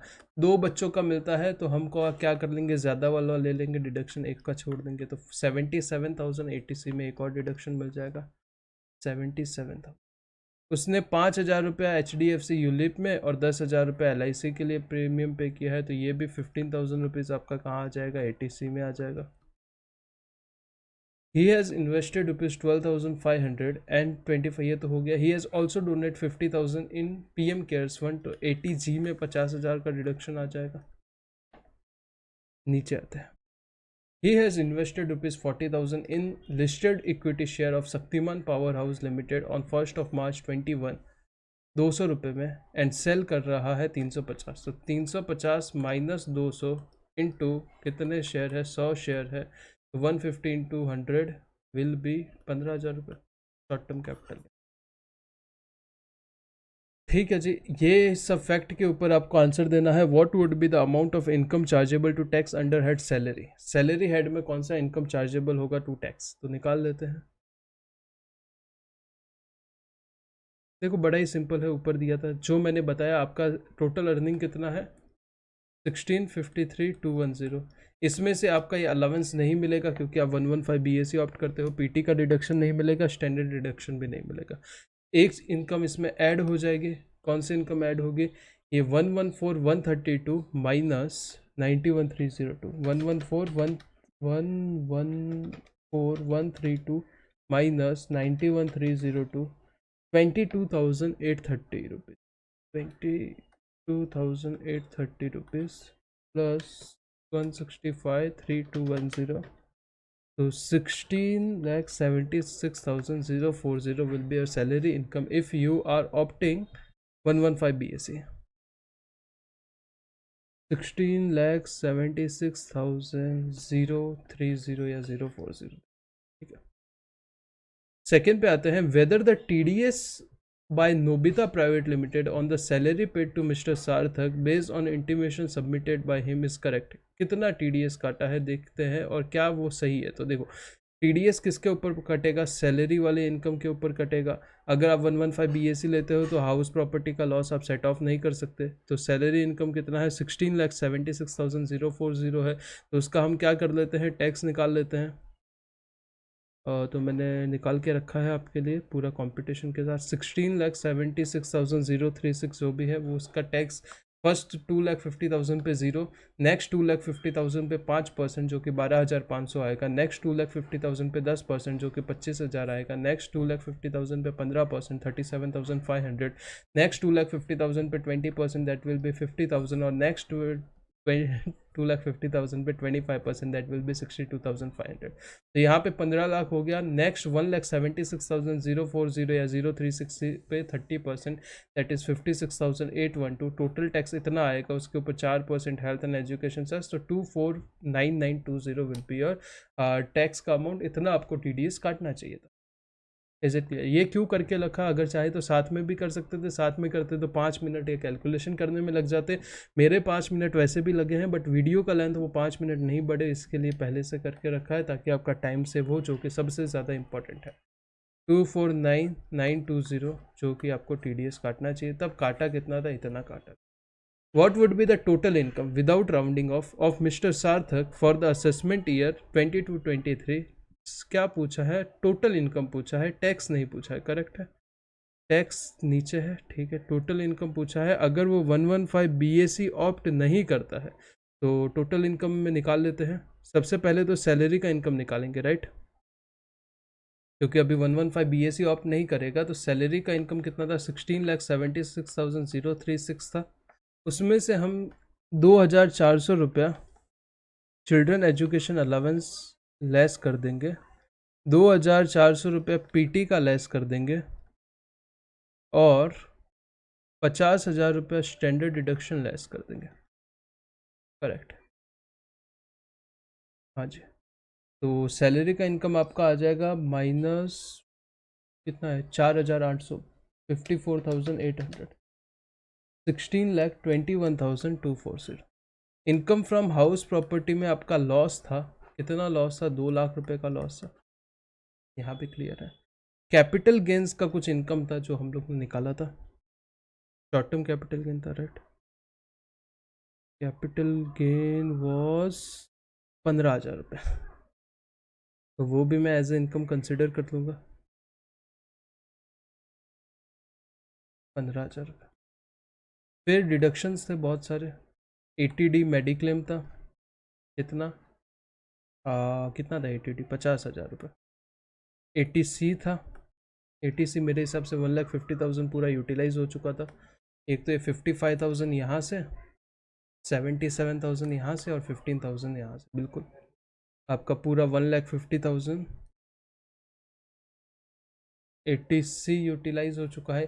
ATG 50,000 रुपये था, करेक्ट। और एक और था जो कि बताता हूँ, यहाँ पे NPS में 12,500 टायर 1 में और 25,000 टायर 2 में डाला है। NPS 80CCD1 मैक्सिमम कितना मिलता है, 1,50,000 ही मिलता है, वो इसमें इंक्लूड होता है। बट 80CCD1B करके एक सेक्शन होता है जिसमें आपको 12,500 का मिल जाएगा अलग से डिडक्शन, उसमें 50,000 तक मिल जाता है। तो 12,500 80CCD1B में मिल जाएगा 12,500।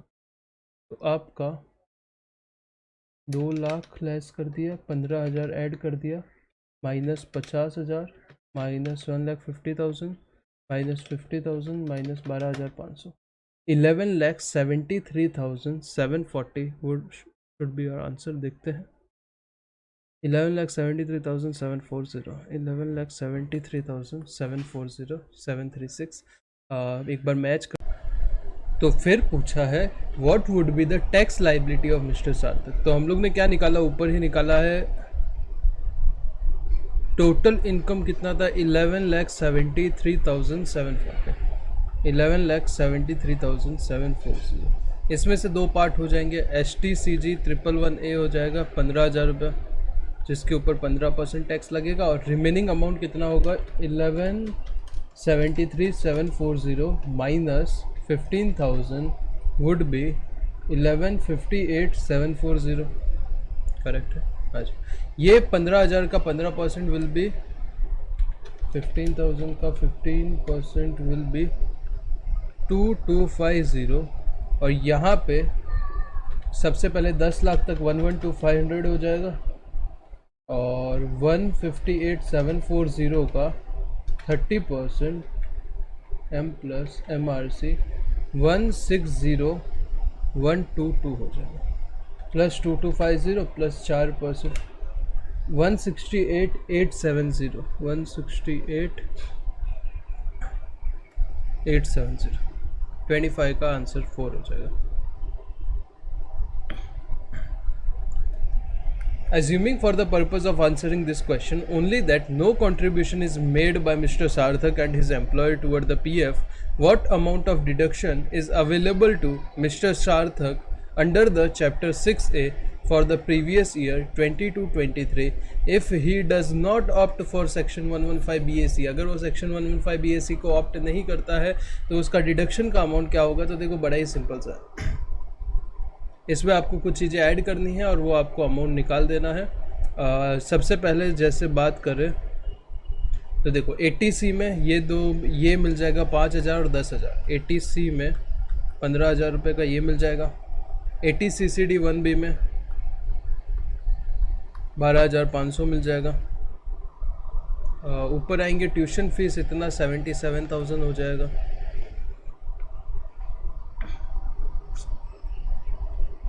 यहाँ पे प्रिंसिपल रीपेमेंट हो जाएगा 55,037, करेक्ट। उसके ऊपर 50,000 रुपये ATD आ जाएगा, ATD 50,000, 80G आ जाएगा 50,000। तो ऐसे सब टोटल कर देना, ये अमाउंट आपको आंसर मिल जाएगा डिडक्शन का। That is very simple question, तो वो आप कर सकते हो। हम लोग ने शायद पहले निकाल भी दिया था, करेक्ट है। तो ये आप कर लो। तो यहाँ पे अपना 25th क्वेश्चन खत्म होता है। अभी से 5 केस स्टडी बची है रिमेनिंग, तो वो फटाफट क्या करते हैं, ख़त्म करते हैं। नेक्स्ट, मिस्टर अनिमेश और इंडियन रेजिडेंट, एज है 61 ईयर, सेटअप करता है business in Canada and residing in Canada since 2009। उसने एक हाउस प्रॉपर्टी ओन किया है कनाडा में, जिसको आधा वो एसओपी बेसिस पे यूज़ करता है, आधा एलओपी के बेसिस पे यूज़ करता है। दिल्ली में एक फ्लैट परचेज किया है 42 लाख का, स्टैम्प ड्यूटी वैल्यू 35 लाख है, जिसके लिए लोन लिया है 34 lakh. Stamp duty value 45 lakh से कम है, ध्यान रखना। इंटरेस्ट पे किया है उस लोन पे 3,14,000 और प्रिंसिपल रीपेमेंट किया है 80,000। मिस्टर अनिमेश ने फ्लैट को रेंट पे दे दिया है, एलओपी है भाई। अगर एलओपी है तो पूरा इंटरेस्ट आपको हाउस प्रॉपर्टी हेड में टैक्सेबल डिडक्शन मिल जाएगा, कोई ज़रूरत ही नहीं। रेंट कितना है, 32,500 इंटू 12 महीना, 3,90,000। ठीक है। Annual property tax of Delhi flat is 40,000। Minus में कर देता हूँ, क्या रिड्यूस करना पड़ेगा, municipal tax that is 40,000। 3,50,000 will be your NAV, minus 30% standard deduction हो जाएगा और माइनस 3,14,000 हो जाएगा। तो 3,50,000 का मैं सीधा 70% निकाल देता हूँ और उसमें से लेस कर देता हूँ 3,14,000। तो लॉस फ्रॉम हाउस प्रॉपर्टी आ रहा है, loss from house property is 69,000 loss है। आगे देखते हैं। Mr. Animesh visited to India for 124 days during the previous year 21-22. Before that he visited total 366 days between पिछले 4 साल। He had a house in Ranchi which is sold by him in May 2018. In respect of this house, he received arrear rent of 2,96,000। Arrear rent मिला है तो 2,96,000 का 70% क्या हो जाएगा, taxable हो जाएगा। 2,96,000 का 70% वुड बी 2,07,200। तो मैं ऊपर ही लिख देता हूँ, income from house property 2,07,200 minus 69,000। तो आपका हाउस प्रॉपर्टी का इनकम आता है 1,38,200 का। सही है। उसके बाद कुछ डिटेल लिखी है। He also derive some other income which are as follows, profit in business in Canada, interest on bond of Canadian company 6,20,000 out of which 50% is receive in India, income from apple orchid in Nepal given on a contract and yearly contract fees of ₹5 lakh receive in Nepal. ठीक है जी। अनिमेश ने share बेचे हैं 10,000 share बेचे हैं, 480 जिसका selling price है, which is acquired on 5th of April 2017 at the rate ₹100। STT pay किया है। LTCG 112A से पहले 1038 करके बेनिफिट मिलता था, वो अपने को जानने की ज़रूरत नहीं है। बट जब मैंने 112A पढ़ाया था तब मैंने इसका कॉस्ट ऑफ एक्विजिशन निकालने का तरीका बहुत ही अच्छा बताया था। कॉस्ट ऑफ एक्विजिशन निकालने के लिए कॉस्ट और FMV whichever is higher ले लेंगे। FMV हाईएस्ट वाला लेते हैं तो 300 और कॉस्ट था 100 रुपये। विच एवर इज़ हायर क्या आएगा, 300 आएगा। कंपेयर करो सेल वैल्यू से 480, which ever is lower 300 rupees आपका क्या मान लिया जाएगा, कॉस्ट मान लिया। सेलिंग प्राइस कितना है, 480 है, कॉस्ट कितना है, 300 है। तो 180 will be your capital gain multiply by number of share 10,000। तो 18 लाख रुपीज़ आपका क्या हो जाएगा, कैपिटल गेन्स हो जाएगा। Is it clear? Based on the fact of the case above, choose the most appropriate answer to the following question. पहला question है, what would be the residential status of Mr. Animesh for the assessment year 22-23? Residential status क्या होगा अनिमेश? देखो, वो आया था India में 124 दिन रहा है, but Indian citizen visit India, visit कर रहा है, बिल्कुल विजिट कर रहा है। किसके लिए कर रहा है वो रेलेवेंट नहीं है। तो आप क्या करो, 182 डेज वाला देखो, 182 डेज वाला एप्लीकेबल नहीं है तो वो नॉन रेजिडेंट नहीं है। बट उसका अमेंडमेंट में एक्सेप्शन आया था कि अगर उसका इंडियन सोर्स से इनकम 15 लाख से ज़्यादा है, बिल्कुल ज़्यादा है, कैपिटल गेन ही 18 लाख है, तो आप अगर वो दो कंडीशन सेटिस्फाई करता है, 120 डेज रहता है हाँ, 365 डेज रहता है हाँ, तो वो रेजिडेंट बन जाएगा। पर resident but not ordinary resident बनेगा। तो रेजिडेंट बट नॉट ऑर्डिनरी। दूसरा, what would be the income taxable under head income from house property, हम लोग ने ऑलरेडी निकाल दिया था, 138,200 था। What would be the capital gain arise in hand of mister Animesh, हम लोग ने निकाल दिया है, 18 लाख रुपए है। What would be the total income of Animesh for the assessment year 22-23, तो सबसे पहले कैपिटल गेन 18 लाख रुपया, हाउस प्रॉपर्टी 138,200, एक दो और इनकम दिए हुए थे उसके बारे में भी समझ लेते हैं क्या दिया था। ये वाला, अगर आर एंड एन है तो उसके कनाडा की बिजनेस की इनकम इंडिया में टैक्सेबल होगी, नहीं होगी। कैनेडियन कंपनी के बॉन्ड का इनकम इंडिया में मिला है 50%, तो ये 3,10,000 रुपये टैक्सेबल हो जाएगा। Income from apple orchid in Nepal given on a contract and yearly contract fees receive in a Nepal, ये टैक्सेबल होगा, नहीं होगा। तो 3,10,000 रुपये एक और इनकम आ जाएगा, 3,10,000 रुपीज़, 3,10,000 IFS। ये आपका इनकम हो गया। माइनस डिडक्शन में एक डिडक्शन है 80,000 रुपये का, principal repayment of housing loan, तो वो लेस हो जाएगा। 18 lakh plus 138,200 plus 3,10,000, 18 lakh plus 138,200 plus 3,10,000 minus 80,000 will be 21,68,200, 21,68,200 correct है। अभी लास्ट में टैक्स निकालना है, computed in the manner so he can minimize his tax liability, तो ये आपको करना पड़ेगा इतना। हाउस प्रॉपर्टी है, कैपिटल गेन है, तो कैपिटल गेन ये 112A वाला अलग से टैक्स निकलेगा, और बाकी सबके लिए तो नॉर्मल चीज़ है। अगर 115 BAC लोगे तो डिडक्शन नहीं मिलेगा, तो ये आपके लिए थोड़ा सा होमवर्क वाला पार्ट है, आप टैक्स निकाल दें। नेक्स्ट क्वेश्चन नंबर 27 पे आ जाते हैं। Kashyap, a manufacturer, has disclosed a net profit of 40 lakh during 31st March 22. He claimed depreciation of rupees 12,20,000 in books of accounts.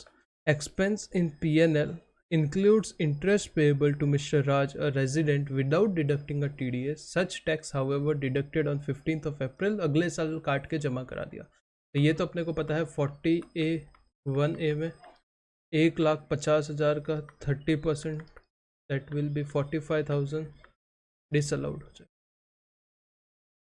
Profit कितना था, 12 लाख, प्रॉफिट था 40 लाख रुपया, 12,20,000 डेप्रिसिएशन लिया, ठीक है। Mister Kashyap is engage in house research and development, उसके लिए उसने 1.5 लाख रुपया खर्चा किया है। परचेज पे 1 लाख खर्चा किया है। रेम्यूनरेशन पे ये उसने P&L के डेबिट में खर्चा डाल दिया, चलेगा।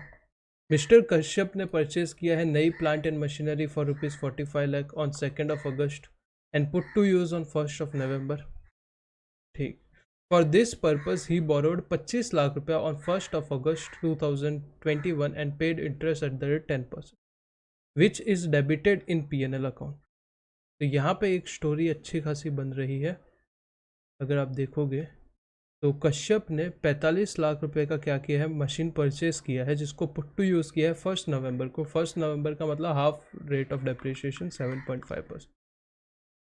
फॉर दिस पर्पज़ उसने 25 लाख रुपए का क्या किया है, बोरोइंग किया है 1 अगस्त को। मशीनरी पुट टू यूज़ कब की है, 1 नवंबर को। तो अगस्त, सितंबर, अक्टूबर 3 महीने का इंटरेस्ट उसको क्या करना पड़ेगा, ये कैपिटलाइज करना पड़ेगा, जो उसने क्या किया, P&L के डेबिट में डाल दिया है।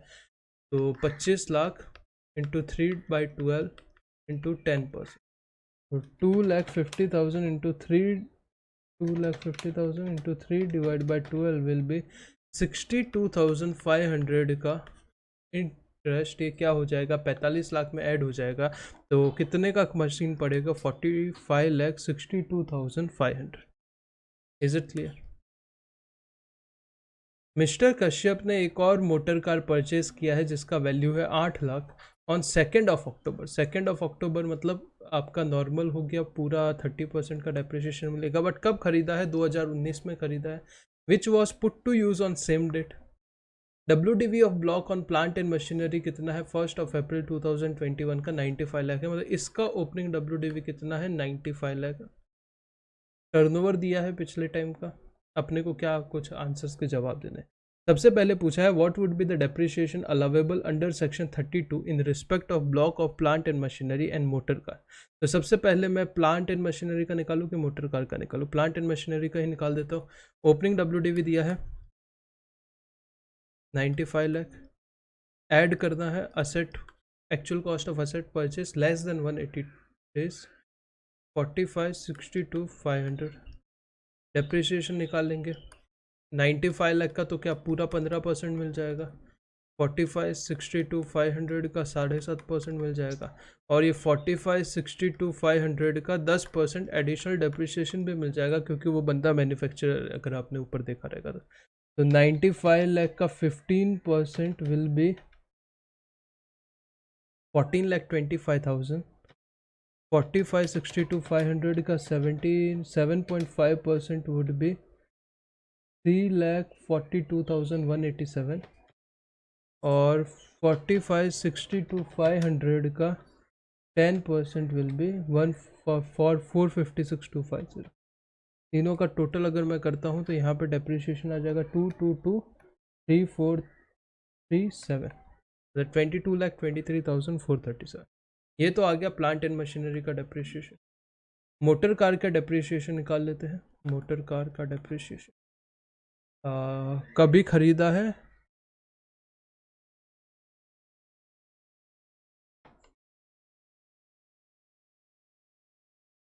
नाइनटीन ट्वेंटी में। तो 1920 में पहला डेप्रिसिएशन आ जाएगा। मोटर कार 8 लाख का है, 30% डेप्रिसिएशन 2,40,000, 8 लाख माइनस 2,40,000 5,60,000। इसका भी क्या हो जाएगा? 30% रिड्यूस हो जाएगा। तो ये साल 3,92,000 का क्या आ जाएगा? ओपनिंग WDV आ जाएगा। इसका 30% डेप्रिसिएशन विल बी 117,600। तो ये डेप्रिसिएशन प्लस 117,600, तो टोटल डेप्रिसिएशन विल बी 23,41,037। देखते हैं आंसर क्या है। अच्छा, इसमें इंडिविजुअल दिया हुआ है, इंडिविजुअल है तो और अच्छा है। 11176 और 2234,222,3437 करेक्ट है। तो answer A will be right, correct है, समझा। सेकेंड आंसर पूछ रहा है what is the amount of disallowance if any attracted for non deduction. तो 1,50,000 का 30% 45,000 रुपीज आ जाएगा। What would be the income under head PGBP of mister Kashyap under the normal provision. PGBP का income क्या होगा? तो देखो, PGBP का इनकम सबसे पहले कुछ दिया हुआ था, वो ले लेंगे।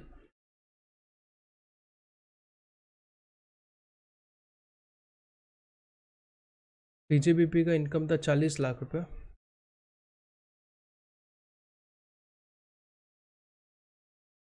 PGBP का इनकम था 40 लाख रुपया। उसमें सबसे पहले ये ऐड में डेप्रिसिएशन कर दूंगा, ये डिसअलाउड हो जाएगा 12,20,000। ऐड उसमें कर दूंगा वो 45,000 रुपये जो डिसअलाउड हो जाएगा। करेक्ट है। साइंटिफिक रिसर्च वाला ऐसे ही बेनिफिट मिलेगा, कोई प्रॉब्लम की बात नहीं है।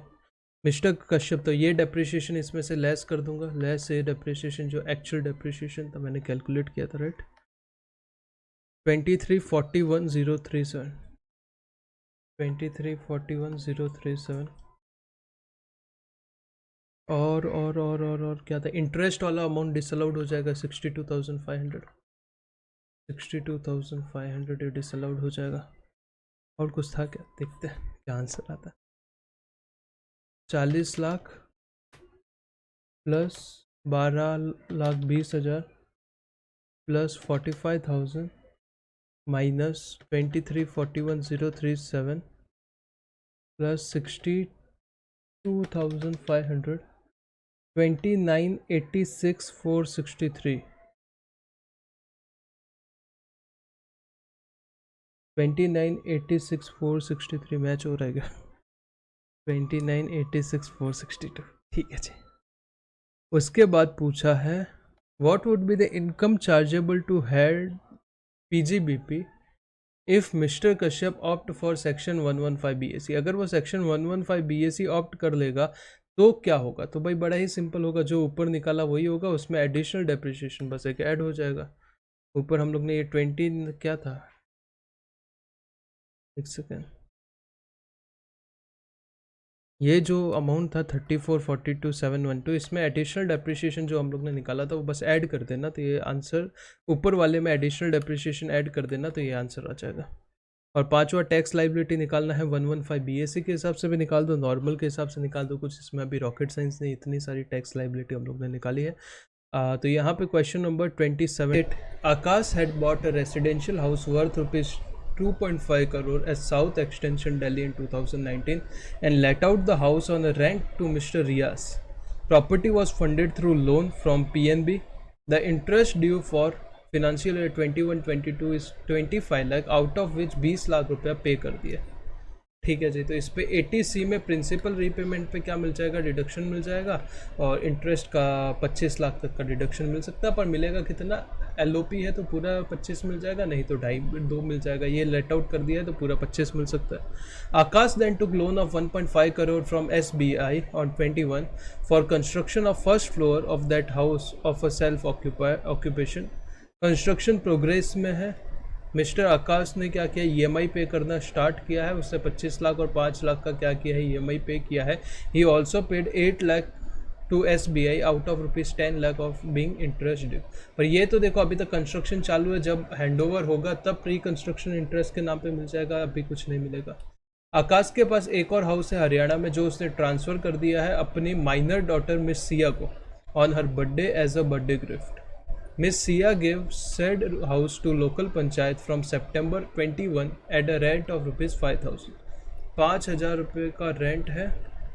कब से दिया है, सितंबर से दिया है, तो अप्रैल मई जून जुलाई अगस्त 5 महीना, 7 महीने के लिए रेंट पे दिया है। That will B 35,000 minus 30% standard deduction हो जाएगा। 35,000 इंटू 70% विल बी 24,500 का इनकम है। आकाश का टोटल इनकम हायर है, मिसेस आकाश का टोटल इनकम हायर है मिस्टर आकाश से। तो आप बोलोगे सर क्लब कर देंगे माइनर डॉटर का इनकम, गलती से भी मत बोलना, क्योंकि यहाँ पे सेक्शन 27 लग जाएगा, डीम्ड ओनरशिप वाला कंसेप्ट, क्योंकि गिफ्ट दिया है हाउस को। तो ये 24,500 किसके हाथ में क्लब होगा, आकाश के हाथ में ही क्लब होगा। मिस्टर आकाश bot electric vehicle worth ₹50 lakh, गाड़ी ली है, लोन पे ली है BSM बैंक से, जिसने सैंक्शन किया है ये लोन। BSM बैंक ने इंटरेस्ट चार्ज किया है 7 lakh on electric vehicle. Mister Akash has also taken loan from ABC bank. तो यहाँ तक ये रिडक्शन मिल जाएगा 80 EEB में, 1.5 लाख रुपए का डिडक्शन मिल जाएगा इलेक्ट्रिक व्हीकल के ऊपर। मिस्टर आकाश ने लोन लिया है ABC बैंक से हायर एजुकेशन अपनी डॉटर के लिए, जिसके ऊपर उससे 50,000 रुपये का इंटरेस्ट भरा है, तो ये 50,000 रुपये इंटरेस्ट लग जाएगा। ही ऑल्सो पेड मेडिक्लेम, तो 80D में मेडिक्लेम का डिडक्शन मिल जाएगा 20,000 रुपये का। 1,50,2,20,000 प्लस ऊपर 80C का डिडक्शन मिलेगा 1.50 lakh principal repayment of housing loan. 3,70,000 का क्या मिल जाएगा, डिडक्शन अंडर चैप्टर 6A का बेनिफिट मिल जाएगा। आकाश के पास एक शॉप भी है जो कि 200 स्क्वायर फीट एरिया में है। उसने वो रेंट किया है किसको, विशाल को, 60,000 रुपीज़ पर मंथ, जिसके ऊपर उसने इंटरेस्ट फ्री डिपॉजिट लिया है ऑफ ₹1,50,000। ठीक है। What is the amount of interest allowable under section 24B in hand of आकाश। देखो दो तरीके के इंटरेस्ट जा रहे हैं, बट एक तरीके का ही डिडक्शन मिलेगा। किसका, कितना था, 25 लाख 28 लाख जो भी था उसका मिल जाएगा, क्योंकि लेट आउट किया हुआ है घर। दूसरा वाला तो अभी तक कंस्ट्रक्ट ही नहीं हुआ है। ये 25 लाख का आपको क्या मिल जाएगा, डिडक्शन मिल जाएगा। Answer will B 25 lakh. दूसरा, what is the amount of deduction permissible to mister Akash under chapter 6A। Deduction कितना मिलेगा, तो अभी हम लोग ने निकाला 3,70,000 मिलेगा। 80C 1,50,000, 80EEB 1,50,000, 80E 50,000 और 80D 20,000। Is notional interest on interest free deposit received in respect of shop let out on rent chargeable to income tax। क्या नोशनल इंटरेस्ट चार्ज होगा क्या, बिल्कुल नहीं होगा। एक्चुअल रेंट और expected rent whichever is higher का concept होता है, तो no A point, A is answer. चौथे क्वेश्चन पे आ जाते हैं। In whose hand would Sia's rental income from house property at Haryana would be taxable, how much income would be taxable. तो इनकम निकाली थी हम लोग ने 24,500, मिस्टर आकाश के हाथ में टैक्सेबल हो जाएगी 24,500 B answer. Is it clear, 28 वाला आंसर क्लियर, 28 वाला क्वेश्चन क्लियर है। हाँ जी, बस 2 केस स्टडी और बचे जाते हैं। Mister Alishan is engage in a business of cloth trading since 2015 and missus Alishan is a housewife. Their minor daughter's marriage is fix on October 2021, जो कि गलत है बट ठीक है। Mister Alishan plan destination wedding in Udaipur for his minor daughter. For the wedding, he withdrew 40 lakh cash in a month of August and 65 lakh cash in month of September. तो 1 करोड़ 5 लाख का cash withdraw किया है, minus 1 lakh कर देते हैं। तो generally 5 lakh पे 2% tax लग जाएगा, TDS कट जाएगा। बट अगर वो रिटर्न फाइलर नहीं रहेगा रेगुलर तो देखेंगे आगे। He booked 30 rooms for 5 days for accommodation of his relative in Raho Hotel and paid 40,000 in cash as an advance and balance by account paycheck. He took the catering service of Dana Caterers, a sole proprietor, for wedding for which he paid 10,20,000. क्या TDS कटेगा 194C में? नहीं कटेगा क्योंकि personal purpose के लिए है। 194M में भी TDS नहीं कटेगा क्योंकि 50 लाख से ज़्यादा नहीं है। On her wedding, he gifted his daughter a house property purchased from RK Builders on 10th of September 21 by account paycheck 15 lakh, 15 lakh में खरीद लिया है। स्टैम्प ड्यूटी वैल्यू कितना है? 16 लाख रुपया है। तो 15 लाख और 16 लाख के 110% से ज़्यादा है, नहीं है, तो 15 लाख की फुल वैल्यू ऑफ कंसिडरेशन रहेगा। And on the date of transfer to minor daughter 20 lakh हो गया था। दैट डज़ नॉट मैटर क्योंकि माइनर मैरिड डॉटर है तो आपकी बेटी ही ना, तो रिलेटिव की डेफिनेशन में आ जाएगी, 56/10 लगेगा ही नहीं। मिस्टर आलिशान paid 45,000 in cash and balance check to the travel agent for the return ticket of some of his relative to US. He regularly return file करता है तो वो 2% के हिसाब से TDS कटेगा। His daughter let out house property received from him at a monthly rent of rupees 40,000. 40,000 के monthly rent पे उसने क्या किया है? रेंट आउट किया है नवंबर, दिसंबर, जैन, फेब, मार्च 5 महीने के लिए। तो 2 लाख रुपए आ जाएगा, माइनस 30% स्टैंडर्ड डिडक्शन, 1,40,000 रुपये करेक्ट है। इसमें से 1,500 रुपये डिडक्शन ले लेंगे क्योंकि डीम ओनर वाले कंसेप्ट में कवर नहीं होता। 1,40,000 माइनस 1,500, 1,38,500, 1,38,500। ठीक है जी, based on the above information कुछ चीज़ें बतानी है। सबसे पहले TDS कितना कटेगा? TDS कटेगा देख लेते हैं। ऊपर हम लोगों ने ऑलमोस्ट कैलकुलेशन करके रखा है, बस एक बार चेक करना है। 5 लाख पे 2% विल बी 10,000 रुपीज़। ठीक है जी, TDS कट गया 10,000 रुपया। The amount of tax to be deducted by mister Alishan on payment of Dana caterer. कुछ TDS नहीं कटेगा, क्यों? क्योंकि पर्सनल पर्पस के लिए यूज़ किया है, कॉन्ट्रैक्ट का सर्विस। 194M में भी नहीं कटेगा TDS क्योंकि 50 लाख एक्सीड नहीं हो रहा। For which of the following transaction mister आलिशान is required to coat pan? सबसे पहले क्या इमूवेबल प्रॉपर्टी परचेज करने के लिए क्या पैन देना पड़ेगा? बिल्कुल देना पड़ेगा क्योंकि अमाउंट कितना था? बड़ा था, 15 लाख रुपए का अमाउंट था, देना पड़ेगा। ठीक है जी, पहला सही आंसर है। दूसरा, राहो होटल को पेमेंट के टाइम और ट्रैवल एजेंट को पेमेंट के टाइम क्या देना था? पैन। 45,000 नहीं देना, देने की ज़रूरत नहीं है। और राहो होटल को कितना दिया है? 40,000, देने की ज़रूरत नहीं है। तो पहले केस में आपको पैन फर्निश करना ज़रूरी था। फिर आते हैं, what shall be the amount taxable in whose hand with respect to purchase of immovable property by mister Alishan. तो देखो, मैरिड डॉटर के हाथ में भी टैक्स नहीं लगेगा और दूसरा स्टैम्प ड्यूटी वैल्यू से वो 50C में ज़्यादा भी नहीं है। तो सबसे पहले क्या लिखा है? 1 लाख इन हैंड ऑफ मिस्टर आलिशान, 1 लाख इन hand of mister RK builder and 20 lakh in hand of minor daughter. नहीं, nothing is taxable in hand of mister आलिशान, ये सही लग रहा है। 1 लाख इन हैंड ऑफ मिस्टर आलिशान क्यों लगेगा भाई? नहीं लगेगा। और चौथा क्या है? Nothing is taxable in hand of mister आलिशान and RK but 20 lakh is taxable in hand of minor daughter, नहीं लगेगा क्योंकि वो रिलेटिव है भाई। 29(5) पे आ जाते हैं, what shall be the amount of tax under income from house property? मैंने निकाल दिया था, 138,500 था मेरे हिसाब से। 138,500 करेक्ट है, क्लब हो जाएगा मिस्टर आलिशान के हाथ में। 138,500 डन। तो यहाँ पे अपना क्या होता है, 29th केस स्टडी ख़त्म हो जाती है। एक केस स्टडी मेरी तरफ से आपको क्या है, होमवर्क है, जो कि बहुत छोटा केस स्टडी है, कुछ महान नहीं है, थोड़ा कैपिटल गेन्स वगैरह के ऊपर है, हाउस प्रॉपर्टी पे। बड़ा इजी केस स्टडी है, कुछ है नहीं। कुछ डाउट हो तो कमेंट कर सकते हो, I will reply regarding the 30th case study.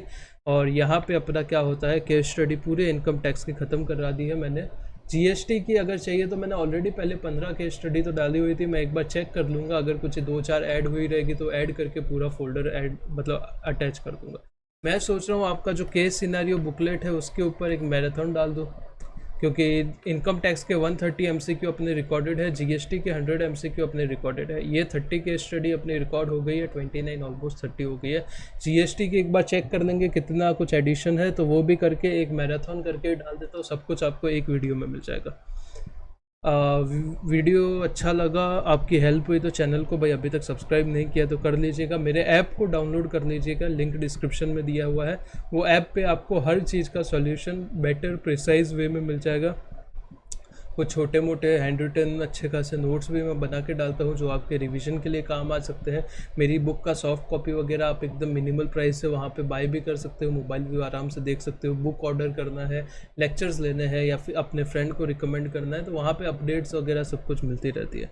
तो वो आप ऐप डाउनलोड कर लीजिएगा। बाकी कुछ नहीं, बाकी अच्छे से पढ़ो, जो चल रहा है चलने दो, जितना मेहनत और ज़्यादा कर सकते हो कर लो, और टेक केयर, बाय बाय, ठीक है।